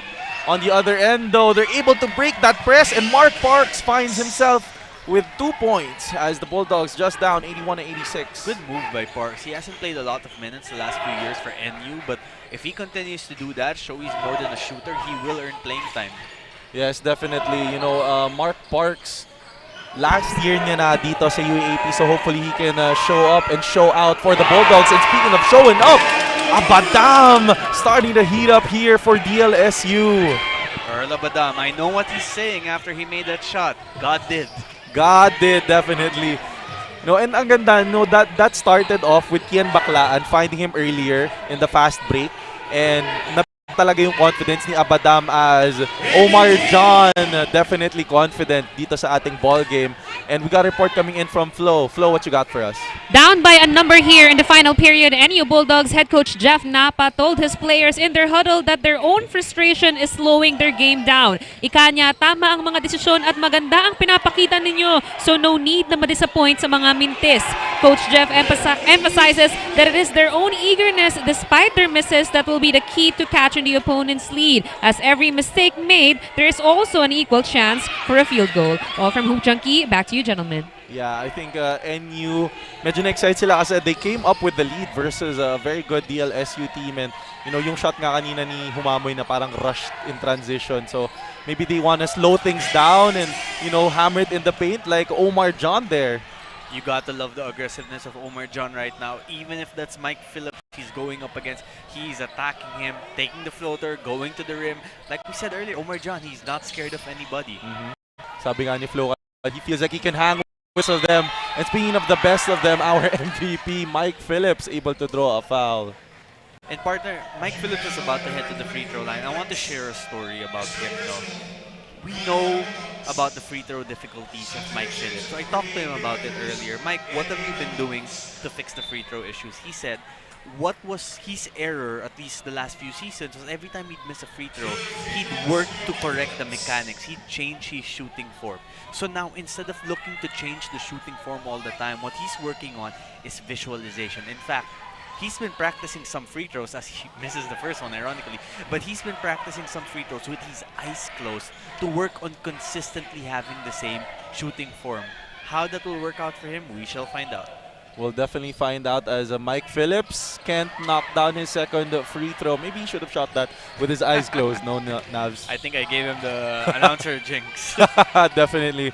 No, but Mike Phillips, pretty much complete game. Paul Francisco knocks it down. That's a big three for the Bulldogs. Every Francisco three-point shot of this game so far has come at a big time for NU. And it has come in that left wing area para sa NU. The Archers definitely need to lock down that spot whenever Francisco is on the floor as Guliena. Wow, what a shot here. EJ Guliena. Another guy who would say God did after a made shot. We got the Sundry Food Hall instant replay. Many restaurants, one delivery fee. And EJ Guliena delivering here for the Green Archers. Key moment here, partner. 5:40 left in the game. DLSU up 4 with a chance to go up 5. How will NU respond? Jacob Cortez in the game. Will we see Cortez and Baclaan in at the same time to end this contest? Well, last time out, Cortez and Baclaan were the duo that did it in this same arena when they faced off against Ateneo. Oh, yes. So we might see a similar outing here para sa Green Archers. But on the other end naman, Steve Nash and yes, he does have the bigger Amos on him. We go back to Francisco. Enriquez from downtown. Can't knock it down. Straight line, short lang ng konti. That was a good shot para kay Steve Nash Enriquez. And he does have to take those shots, no? He needs to draw in defenders to maybe give his teammates on the inside some space. As Phillips, the spin, the patience, and the soft touch is good para kay Mike Phillips. And partner, that's something that Mike Phillips did not have in his bag even 2 years ago. He has worked relentlessly on improving his footwork and fundamentals. And you can see the results coming in as that will be an offensive foul on NU. Yes, very crucial as we only have 4:52 left to play. Time is running out and the NU Bulldogs are starting to, slow down in terms of offense. 95-88, 7-point lead na dito in our ball game. And I think this is DLSU's biggest lead right now. And Cortez has a chance to make this lead a little bit more comfortable. So the question here for NU is who's the go-to guy? Who are you going to give the ball to kind of settle it down? Like LaSalle has Cortez, Baclaan, Phillips to some degree. Who will be that person for NU? Well, we might take a look at guys like Salle, who earlier had a hot start, but he did get hit in the quad area, so he's starting to slow down. As we take a quick look at our Fireworks Circus Music Festival instant replay with Cortez and Enriquez there. Cortez trying to go for the fadeaway, but Enriquez just a little too much physicality in that play. And partner, this is also where NU misses someone like Jake Figueroa. Someone with size, someone with length, someone with the capability to hit jump shots but also drive into the rim. Can Manansala carry the load with Figueroa? Like we said, he's attending to class right now. Student comes before athlete, of course. But NU needs a go-to guy. Yeah, they need someone to just create for the team, as Cortez definitely has been that guy for DLSU, just missing his first free throw. Jacob Cortez, he comes into the UAAP as a champion in the NCAA. And trust me when I say a lot of people are looking forward to see if Jacob could have the same impact for LaSalle like he did as a Red Lion back in the day. Definitely. Everyone is excited to see the Cortez in full effect as he is able to knock down his second free throw, giving DLSU a more comfortable 8-point lead. And NU needs to answer, and they gotta answer quick. Tebol now. Garcia in the post. Serving the floor. Looking for a cutter here. Double team. Thinking three. The fake. The drive. The kick. Francisco from the other wing. Short. Second chance. They get it. They try to answer back. And the ball ends up with DLSU. That was a crucial possession. And you can see more activity from LaSalle in the paint when it comes to defense. They want NU to beat them with outside shots. As like NU has gotten some good looks as of late. However, for NU, the shots aren't going in. So this risk that LaSalle has taken is working out. Trying to make them play the 3-point game, no? Hayaan na lang yung NU. Okay, shoot that 3. We'll take our chances. And so far, it's working for them. 8-point lead for the Archers. And Cortez goes to his bag. Once more, mid-range J, no. Long rebound. It finds the hands of Kian Baclaan with a quick release. Medyo minandal ni Baclaan ng release that time. Used his hands more than his legs for the jump shot. Yeah, and Joloman and Salle with the athletic move. Might have traveled there, Navs, if I'm completely honest, but hasn't scored since he got injured earlier. So and you have to wonder if he's 100% right now as well. Yeah, but definitely, has the heart for the game as Motor Mike Phillips, second, third chance, letting out a screen here para sa Archers, and the DLSU up by 10 now. If there's a sequence that says, I'm the MVP, that is it. We got the Sanji Foodall instant replay, many restaurants, 1 delivery fee, and there is 1 Mike Phillips in the paint delivering for the Green Archers.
And we head back into the fourth quarter. No, rinig na rinig natin, no, Navs, yung cheers dito ng ating Animo squad sa Moro Lorenzo Gym. You might wonder, no, did this have an effect sa mentality ng DLSU? CK, I have to say, grabe ang ganda na ginawa ng Asiabasket para sa atin. I mean, saan mo pa makikita maglaro si Steve Nash at LeBron James at the same time?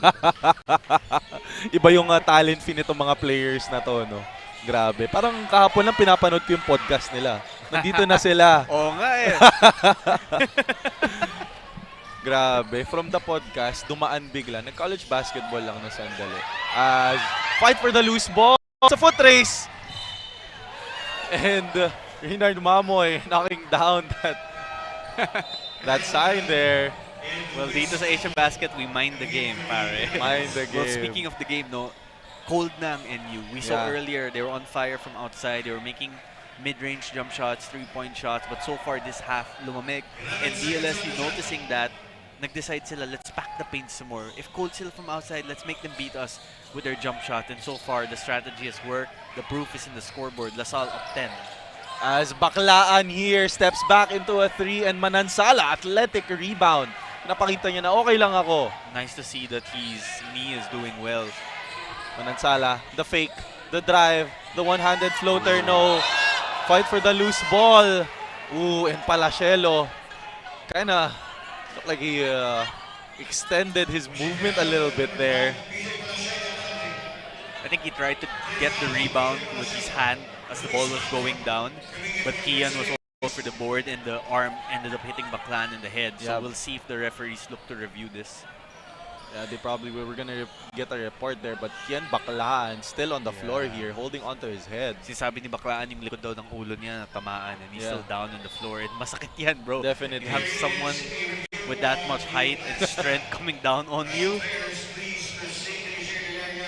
And the referees will definitely look into it to see if there's anything more than a common foul, but masakit talaga yun. You know, Kian Baklaan wasn't hit in the back of his head by just anyone. It was Palachelo, a big guy para sa NU.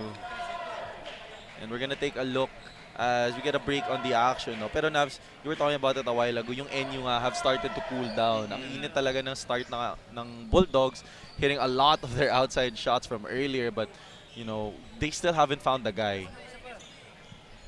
As the DLSU team talaga has been playing with a lot of pace. Yung pace talaga ng Green Archers, you know, the biggest difference nila, the stops and then yung fast break plays nila to get opportunities have been the difference. And one of that guy is Kian Baklaan. Let's remember, no, the score was 74-68 halfway through the third quarter. Since then, DLSU has outscored NU 30-14. Wow. And one of the reasons why is because DLSU, first of all, NU went cold from the field, and it's easier to score when you're not scoring. It's easier for the other team to score. Right. So DLSU has been able to get out in the break, get easy scoring opportunities, and we've seen a renowned focus on defense by the Green Archers and energy and hustle, and that's why they're on top. Definitely. And one of the reasons why they are on top is that man on the line, Kian Baklaan. Kian Baklaan today facing his former team, no, napakaganda na pinapakita niya. He already has 18 points to his name. And a lot of guys for DLSU have stepped up. Baklaan has stepped up. Phillips has been playing decent. Cortez was hot in the third period. Abadam has 8 points alone in this fourth quarter. So the different Green Archers have answered the call. Definitely. As Mamoy from the corner, no. And you can't buy a bucket. Man, and Manansala, the guy earlier who was waxing hot para sa Bulldogs, able to get a second chance and maybe head to the line, maybe find rhythm in his shot. Yeah, and another reason why NU misses Figueroa is because when the shots aren't going in, you need to find a way to get to the free throw line, change the pace and the momentum of the game, get some points on the scoreboard while the clock isn't moving, and that's something that guys like Manansala and Figueroa, big wings, can do. Right. Obviously, it's not an excuse, but at the same time, you really see that NU misses their main wing player. Yeah, Jake Figueroa was instrumental in a lot of the Bulldogs wins, no, dito sa ating tournament. So, big wings talaga, able to space the floor, able to get second chance opportunities para sa kanilang team. Would mean a lot, especially in our game today. They're definitely missing him, but nonetheless, the Bulldogs have to figure out. They still got some time left on the clock, but very little margin for error sa NU Bulldogs. Exactly. Baklaan with the handle here gets it to Phillips. Again, Phillips running action on the handoff. We got the Sunji Food Hall last 2 minutes as Phillips showing us the full package with the handle. Ow. And crashing into the body here of Manansala. Francisco, though, on the other end, gets the finish. Big bucket by Francisco. And now the lead is down to 7. Look, NU is still in this. If they can get a stop here and score, this is going to be a close game down the stretch. What Definitely. will DLSU do? Cortez working with Phillips. Cortez now on the drive. Cortez loses the ball. He finds Kian. Baklaan. Shot clock is winding down. He has to put one up. Traveling. Oh, they're going to call a travel. Big stop by the Bulldogs. Now, what does NU do? Will they try to score in the paint? Will they try to slash? Will they take the first open look from outside? We shall find out. Yeah, and you know, they got a lot of options here. Manansala has shown that he has the ability to get into the paint and cause havoc. Francisco has been knocked down some of his shots. Of course, we also have Palachelo, very steady from the mid-range, and Garcia as well in the mix. Steve Nash Enriquez, who earlier hit a few shots, but we'll talk it over muna. Timeout muna tayo dito sa ating intense Asiabasket action. We'll be back in a sec.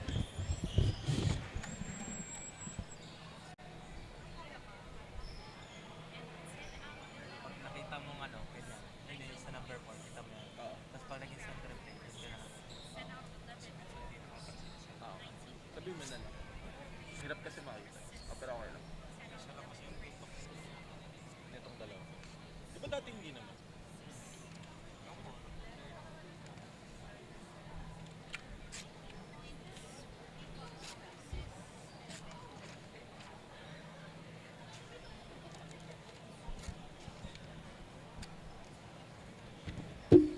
Pero nasa loob pa ka. Yeah, what's up? Baklaan. Probably Kian is gonna be the best player. Fitting also, he played. Although double-double si Mike, pero malayo eh. May 4 assists din si Kian eh. Tsaka kasi ano siya eh. Iyan talaga. Siya yung best player for Lasal today. Best player talaga. Hindi lang sa stats, pati yung impact on the court. Kita iba yung laro nila pag nasa loob. I think I Kian was gonna talaga. ask na kasi parang he was being fouled hard. Iyan talaga today. Former team niya pa. Former team niya pa. Siya yung nagpahabol din ng lamang yung NU. Yeah. Kaya nag-logo yung laman. Yeah, they went on a run.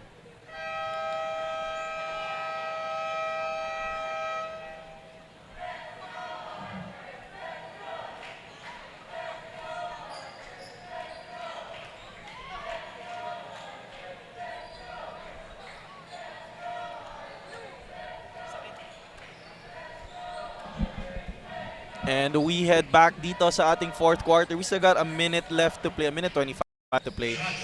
Ating fourth quarter. 13 seconds left on the clock. NU ball. 7-point lead nga, sabi mo, Nav. So, will they look to go inside the paint? They have Palacelo and, of course, Manansala who can do that. Will they try to go for a 3? We'll see. As Enriquez, the drive, the kick, Palacelo, no. Wow. Oh, what a play. What a break for NU. Sasabihin ko sana, partner, they need to find a way to get Manansala the ball. They went with Enriquez, but then he found Palacielo. And hindi na nakatch cleanly ni Palacielo but he was still able to get to the free throw line. Big free throws for the big man coming up. Yeah, definitely. I was worried. I thought Palacielo was about to turn it over as the ball slipped out of his hands, but luckily able to recover and draw the foul. Crucial free throws coming in dito.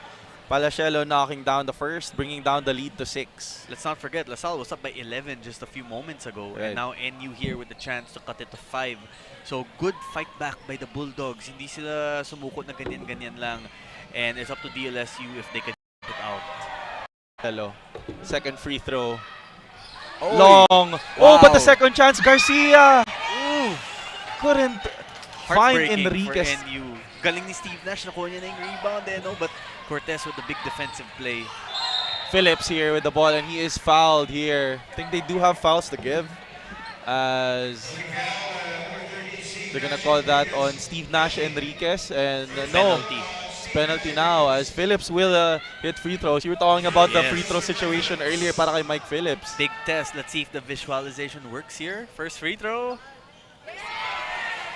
I think he shot that with his eyes closed. Very let's see. The first one, it went in, but he also has to make the second one here. Second free throw para kay Phillips. Can't knock it down, pero Pablo fighting for the loose ball. Lane violation. It's a lane violation para kay Luis Pablo, and NU with a very little margin for error. They gotta start knocking shots down. Phillips was able to make one here. Defensive sub here for LaSalle, taking out Cortez and Baclaan and entering Makalalag and Goliena. As Garcia brings it across the half. Garcia kicks it. Francisco, good look. Francisco from deep, no. Palacielo, second chance, and it's gonna be a foul. Yes, will that send Palacielo to the free throw line? I think it might. Yes, penalty situation. And Palacielo has been a thorn on the side of DLSU with 16 points today, just missing one shot. Great effort so far by PJ Palacielo. And crucial free throws dito, no, partner, para sa kanya, as the Bulldogs are still down by 7. Could cut into that lead, but Palacielo Pumasok na, lumabas pa. in and out para sa kanya. Maybe he should have closed his eyes too. Visualization. Right. I wonder if he'll try to purposely miss the second since 50 seconds are left, but I think it's too early, so he'll probably try to make it. He ended up missing it, and the ball goes to LaSalle. And Big- again, they foul Mike Phillips right away. Yeah, they're trying. They know that Mike Phillips is, Haka struggles Mike. from Haka Mike, I Haka guess. Mike. Sabi nga nila you can't make anyone perfect. Scoring, rebounding, playmaking, defense, good looking. He can't have it all. You can't make him a good free throw shooter as well. Well, we'll see. These are two big free throws here for Mike. If he makes both of them, that would be a good growth moment for him, considering that he's gone 1 of 4 so far in this game. Yeah, Mike Phillips struggling from the line, and I think they're gonna talk. They're over. gonna review. Yeah. Oh, they're gonna review if it was an intentional foul or a common foul. Right. And there's a chance that if it's an intentional foul, it could be free throw plus ball possession. Right. So it's gonna be big here as the lead is, we have less than a minute remaining, 7-point lead para sa NU Bulldogs. It's a very tough situation para sa kanila. I mean, you have to make up maybe a quick 3. Yes. So it's really tough. Pero so far in our ball game, NU had a good showing for the first 3 quarters. It's just that the run by DLSU, the stops that they created. Yes. Let's again remind everyone, NU was up 74-68. Since then, 32-19 run by DLSU. Yeah, definitely. The stops created by the DLSU defense. Even, when Mike Phillips wasn't on the floor, Kian Baklaan really creating havoc para sa Green Archers, Rebounding, going inside the paint, finding open teammates for good looks. I feel like Baklaan has been LaSalle's best player today. Yeah, Every time he definitely. was on the court, he was able to impact the game and change the scheme, change the pace. Solid performance by Baklaan against his former team. And maybe that had a lot to do with it, no? Kian, seeing his former guys on the NU side, maybe fired them up today. And the call will stay Pushing foul. as Phillips head to the line. Cheers from the DLSU faithful here. Phillips, a little long on that first. His form is okay. Right, I was The gonna say. touch is probably the next part he needs to work on. Maybe add a little more arc to it. And like we know, it's harder for big men to make free throws. That's been the case for a long time. Second free throw, no good para kay Mike Phillips. His shot doesn't look too bad. I feel like it's just his, visualization. Oh. Steve Nash Enriquez gets fouled from deep. That's Oh, 3 free throws. Exactly. And Golian is down on the floor right now, but not a good foul. Sending Enriquez and giving NU life in this Right. game. I mean, the Haka might be paying off as Goliana is still on the floor. And there will be a review. I feel like, Navs, I'm going to take a college entrance test with the amount of reviews we're getting in this game. I mean, grabe talaga kapag semifinals na, kapag Final Four, talagang intense. Ang daming 50-50 calls talaga. Well, nasa Ateneo tayo, mag-a-asset ba tayo? That's Is what it I feel still like. called asset? It is still called asset. I hope so. I don't want to think I'm that old, And grabe. Just the amount of calls. I mean, less than a minute remaining on the clock, and it still feels like there's a chance for NU here as Steve Nash Enriquez. Imagine if he knocked that one down as well. Oh, what a turn of events that would have been. But still, even if he can make these 3 free throws, suddenly it's a 2-possession game with 38 seconds left. Right. And that leaves an interesting question for Topex Robinson. Will he take out Mike Phillips? Mike Phillips is their best rebounder, their best defender, best rim protector, but he's 1 out of 6 from the free throw line. Would they be better served inserting Amos, who's a better free throw shooter? Yeah. That's a good question to ask because Enriquez makes the first. Yeah, I was about to say, Nav says Enriquez makes 2 for 2 now at the line as Clutch. Phillips is still in the game. And it should beg that question, like, should Coach Topex sub him out as, he's not able to knock down his free throws, and third free throw para kay Enriquez is good. Exactly, and right on cue, Mason Amos, Cortez, and Baklaan entering the game. Baklaan, Cortez. Oh, but is Phillips still staying? Phillips is staying, but he is. I'm not sure. I don't think they can foul Phillips unless he has the basketball. Oh, they have to try and force that ball into him. So now they go to Amos. Now Baclan with the handle Oh, they're against taking their pressure time. defense. Oh! Oh, NU takes it! Garcia! Phillips! And a foul by Wow. Phillips. Fantastic defense by the Bulldogs partner. And you could see already when Baclan was being pressured that NU might have the chance to create a turnover. And they did. Wow. Let's take a look at this instant Fantastic. replay real quick. Ito yung possession dito ni Garcia just going to the rim and Phillips forcing to foul there. Exactly. And good job that time by Garcia. He decided last minute to pass the ball, but Mike went for the block and made contact. And he makes the free throw. What a turn of events. We have a close finish here, ladies and gentlemen. Let's not forget, LaSalle was up 99-88 just a few minutes ago. Grabe, and that the free throws talaga down the stretch are some of the most crucial. Exactly. Teboy Garcia And he knocking makes down 2 of both.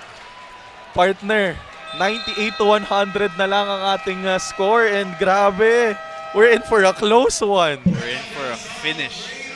I thought the Archers were gonna go for a quick foul on either or Baclaan, but the steady defense of the Bulldogs were able to, force a turnover, get the ball, and sila pa yung nagka-free throws. Exactly. So let's look back at what NU did to get this game back to striking distance for them. First, Enriquez, 3 big free throws. Garcia just made 2 big free throws. Palacielo went 1 of 4 from the free throw line, but he had some second chance opportunities that he created. And the strategy by Coach Jeff to tell these boys, foul Mike Phillips the moment he has the ball, it's worked. Right. Mike is 1 of 6 from the free throw line in this game, 1 of 4 here in crunch time, and also the pressure defense forcing the turnover out of Baclaan. And just like that, this is a dangerous situation for DLSU. What will they do after this timeout? Yeah, the chess match between Coach Jeff and Coach Topex, ibang level talaga na. Coach Topex talaga sticking with his gun. Sabi niya, Mike stays in the game. But sabi naman ni Coach Jeff, okay, we're gonna foul him. He's not a great free throw shooter, and so far paying off, and honestly able to catch that lucky break with Steve Nash Enriquez getting fouled from out, and Steve Nash, alam nyo yan. Yes. Great free throw shooter. And he was confident with each free throw as well. Same for Garcia. Sometimes winning college basketball games can come down to who can make your free throws and who can protect the basketball. And so far, the last few possessions, NU doing a good job making their free throws and forcing LaSalle into that big turnover. Definitely. And interesting, as Omar John not playing dito sa ating crunch time, I think they just want to go with a bit more outside shooting, a bit faster pace para sa NU. And so far, I think it's paying off for them. Despite the lack of size, they're making up for it. Yes, partner, also an interesting question here. 27 seconds left on the game clock, 3-second difference between game and shot clock. So if you're NU, will you decide to foul if LaSalle can cross half court, or will you just play honest defense? Because they can't call a timeout if it's a rebound, right? They can only call a timeout on a dead ball. So maybe if LaSalle doesn't turn the ball over here, I think NU will foul. Definitely. And I think they're trying to force that ball into the hands of Mike Phillips. Well, that's at least what I do, as the inbound here goes into the hands of Amos, and fouled right away. Right. But you fouled a good free throw shooter. If I were NU there, I would have maybe tried to give it a few more seconds, see if you could get the steal. However, taking only 3 seconds away from the game clock is a good thing. Mason Amos, so far in this game, hasn't shot free throws. This is actually his first look at the line. So I think he hasn't scored in the second half after making, or has he? Oh, big no. Now, as I was saying, because Mason Amos in this game hasn't been attacking the basket. Yes. He's someone who shoots from the outside. First look niya sa free throw line. So, big miss there para kay Mason. I think he made a mid-range shot in the second half, but other than that, right. Let's see, will he make the second free throw? He does. That's 1 of 2 para kay Mason Amos, but still a 3-point ball game. That's still a 1-possession ball game for the NU Bulldogs, and just out of nowhere, it's like they're pulling a rabbit out of a hat. Yes. Exciting game, definitely. Now the question here for NU, there's 24 seconds left on the game clock. Will you go for a quick 2 or will you go for the 3? Obviously, LaSalle wants to protect the 3-point range because that ties the game.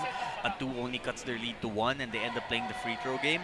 If I were NU here, I would go for the quick 2 because LaSalle has missed their free throws as of late, played the foul game. Maybe you can force a turnover as well, but that's easier said than done because if you get there in the paint and try to score, that means you have to deal with someone like Mike Phillips protecting the rim. Unless NU goes with 5 guys who can spread the floor, maybe take Phillips away from the paint and leave it a little more vulnerable. Well, we're gonna see what they do here in the last few possessions of this ball game. Tingnan natin sinong papasok for the NU Bulldogs, and they might look to space the floor a little bit here, maybe get some shooters going. Pero yun nga, door number 3 sa sinabi mo is whoever's open, honestly. Whoever maybe has an opportunity, maybe Humamoy can get a good look from deep, maybe, you know, Steve Nash Enriquez can hit it, but right now, LaSalle also has the option to foul. You know, you know, at the end of I forgot which game that was. They, you know, they played that foul game, that back and forth foul game, as you know, they're still up by 3.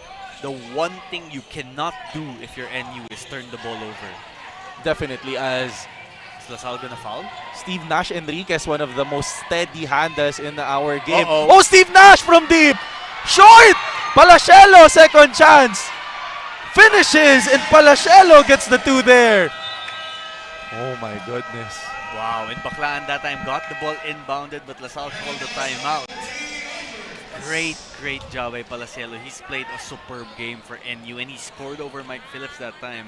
Let's take a look at that instant replay. I have no idea how Palacielo got that offensive rebound, but he gets the nice spin and the soft touch over Mike Phillips.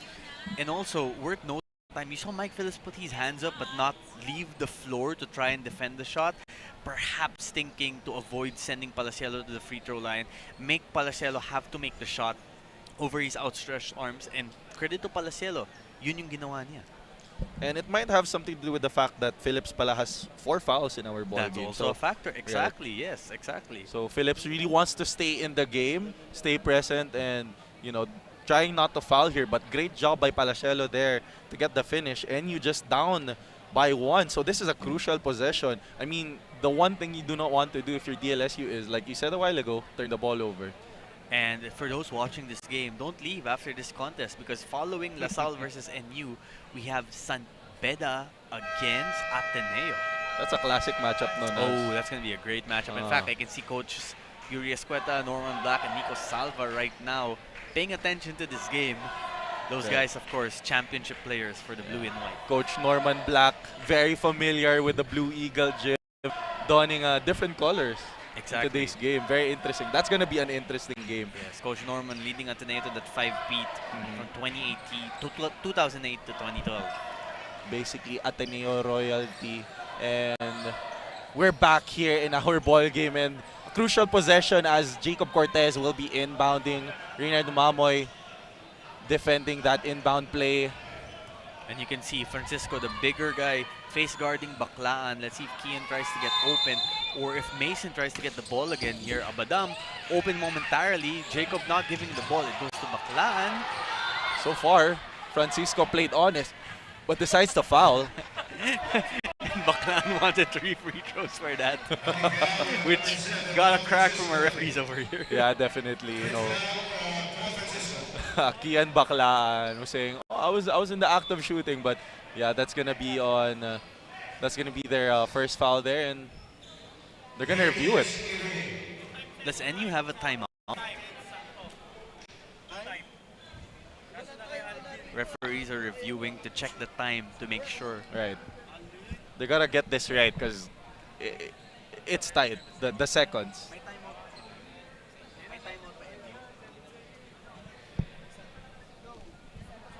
As we heard from the refs, no? Navs, yes. NU has one timeout left. One timeout left for NU. So if Baclaan makes the second free throw, I expect NU to call it. But if he misses, NU won't be able to call the timeout. Wow. 7 seconds left. Ooh. Pressure busts pipes or makes diamonds. We'll see what it happens, what it does here. As Kian Baclaan, the biggest free throws of this ball game para sa kanya. Against his former team. The first one. Woo! And that leaves the door for NU to steal this game. And that is still a 1-point reminder sa ating viewers dyan. 7 seconds, 1-point lead lang ang LaSalle. Now this second free throw is big. And if you're NU, you need to box Baklaan misses this. Kian, second free throw is good. Now, Navs, that is just a 2-point ball game. They can tie with a 2 or they can win with a 3. And NU not calling timeout here. Oh, wow. 7 seconds, the length of the floor. What's gonna happen? Uh-oh. They go to Steve Nash. Nash. They go to Manansala. Manansala. Palacielo. No! And DLSU comes up with the victory. Palacielo, that's his spot, Navs. That was a his good spot. look as any. He had made 4 or 5 shots from those corners throughout this game. What a finish, partner. What a performance from both teams. Salle advances to the finals and you to the battle for third place. Grabe. What a game. DLSU inching it out. 102 to 100. I think this is the first time I've seen NU score 100 in this tournament. Napakaganda ng pinakita ng NU Bulldogs. But DLSU, man, I swear, Kian Baklaan making that second free throw. That was big. That was big because if That was Palacielo made that shot and Baklaan missed the second free throw, NU would have been advancing to the finals. But give credit to the Bulldogs, partner, to play this way, to almost have that comeback down 11 with just a few minutes left without Jake Figueroa. Applause for the Bulldogs. Right. This is a tough DLSU squad. I mean, Kian Baklaan was on fire today, facing off against his former team with 20 big points, 4 rebounds, 4 assists as well para sa kanya. Exactly. Fantastic performance by Baklaan. Great performances also from Cortez. Amos in the first half couldn't miss. And Manansala just superb throughout the game. Palacielo, solid. Padrones, Enriquez came alive in the second half. We got great college basketball action and we cannot ask for more. Yeah, we cannot ask for more. That game was all it was hype up to be. Grabe. Napakaganda. You know, Kian Baklaan facing off against his former team. The NU Bulldogs coming alive from deep, shooting incredibly well from downtown, and even making this such a thriller. No, Steve Nash Enriquez with the free throws in the end, and just the heart and hustle from both players, both teams. Man, honestly, sa pinakita ng NU and ng DLSU, any one of those two could have, or rather deserved to head into the finals, but DLSU just, it's a battle of inches talaga, no? Battle of inches, yes, and sometimes it comes down to one shot, which it did here. Palacielo, again, such a great look. Great job by NU to get him a great look, not taking the first shot attempt available. He'll make that shot more times than not. Right. It's just this time for the Bulldogs. Unfortunately, Palacielo missed. I mean, Palacielo shot 8 out of 10 from the field. I'm pretty sure 8 of those were from mid-range or closer. So that's his spot talaga. It looked good too. It was just literally speaking, an inch too long. So ang ganda na pinakita ng NU Bulldogs dito sa ating ball game. But man, give props to DLSU, Kian Baklaan, the rest of the squad. And from me and Navs, it's been a great coverage, Navs. First time working with you. It was a pleasure. Thank you, CK. I appreciate working with you, and I can't wait to be back tomorrow. Oh yeah, I'll see you guys on the next one. And of course, we got the player of the game coming through. Flo Del Agua, sino kasama mo dyan? And the Dallas All Green Archers officially booked their tickets to the finals. And here beside me is our Hoop Junkie and Sundry Food Hall best player of the game, Kian Baklaan, the one and only, with 20 points, 4 rebounds, 4 assists, and 11 out of 13 free throws. Kian, almost a perfect performance for you today. So congratulations. Una kong gustong tanungin, nagkaroon ka ng hard fouls kanina from your opponents. Pero paano mo pa rin pinaganda yung laro mo at naging composed ka throughout this match? Siguro yun lang talaga, kailangan ko lang talaga maging focus sa game kasi syempre nga, ayun nga, dati kong team yan, so kailangan ko din talaga maging focus din sa sarili ko and ma-outcome ko yung mga ginagawa nila. Yan, in less than 24 hours, you will be competing sa championship dito rin sa Moro, Lorenzo. Una kong gustong tanungin, anong gagawin mo mamaya pag uwi to prepare for the finals tomorrow? Siguro yung ginawa ko lang din last week, kasi buong week ako lock-in talaga, na pinagandaan ko din talaga yung game against NU kasi nga matagal ko silang hindi nakalaban and nakita din. So yun, siguro after neto, kain, pahinga, then yun. Siguro mag-yelo ako ng likod kong sakit. Kian, bukod sa kasama mong biggest inspiration mo ngayon, baka may gusto ko pang i-shoutout sa mga nanonood sa ating live stream. Shoutout ko yung family ko sa Muntinlupa, San Pedro, sa Davao, sa Kabuyaw, and yung mga tropa dito na sumuporta, kalabos. Kay Kong Din Asistio, kay Vice Mayor Pani Tebes, yan, shoutout sa inyo lahat. Sa girlfriend ko, ayun, niintay niya eh. Yeah. Maraming salamat, Kian. Congratulations. Pirma ka na sa ating camera to seal this player of the game performance. Go ahead right there. That is Kian Baclaan with 20 massive points, 4 rebounds, and 4 assists to book their tickets to the finals of the Asiabasket College Campus Tour. Maraming salamat, Kian. Congratulations. Balik sa inyo, gentlemen. Alright, maraming salamat, Flo, and congratulations sa DLSU Green Archers coming out with the 102-100 victory over the NU Bulldogs. And from me and Navs, maraming salamat sa lahat na nanonood sa ating live broadcast. But stick around dito sa ating Asiabasket 2025 College Campus Tour kasi meron pa tayong super init na matchup. It's gonna be the Ateneo Blue Eagles versus the Beda Red Lions coming up next. Navs, you have anything to say? It was great to be here. Salamat sa Asiabasket. Thanks to you, partner CK. Kudos to NU and LaSalle for a great game, and I can't wait to see what else we have in store later today and tomorrow as well. Alright, we'll see you guys on the next one.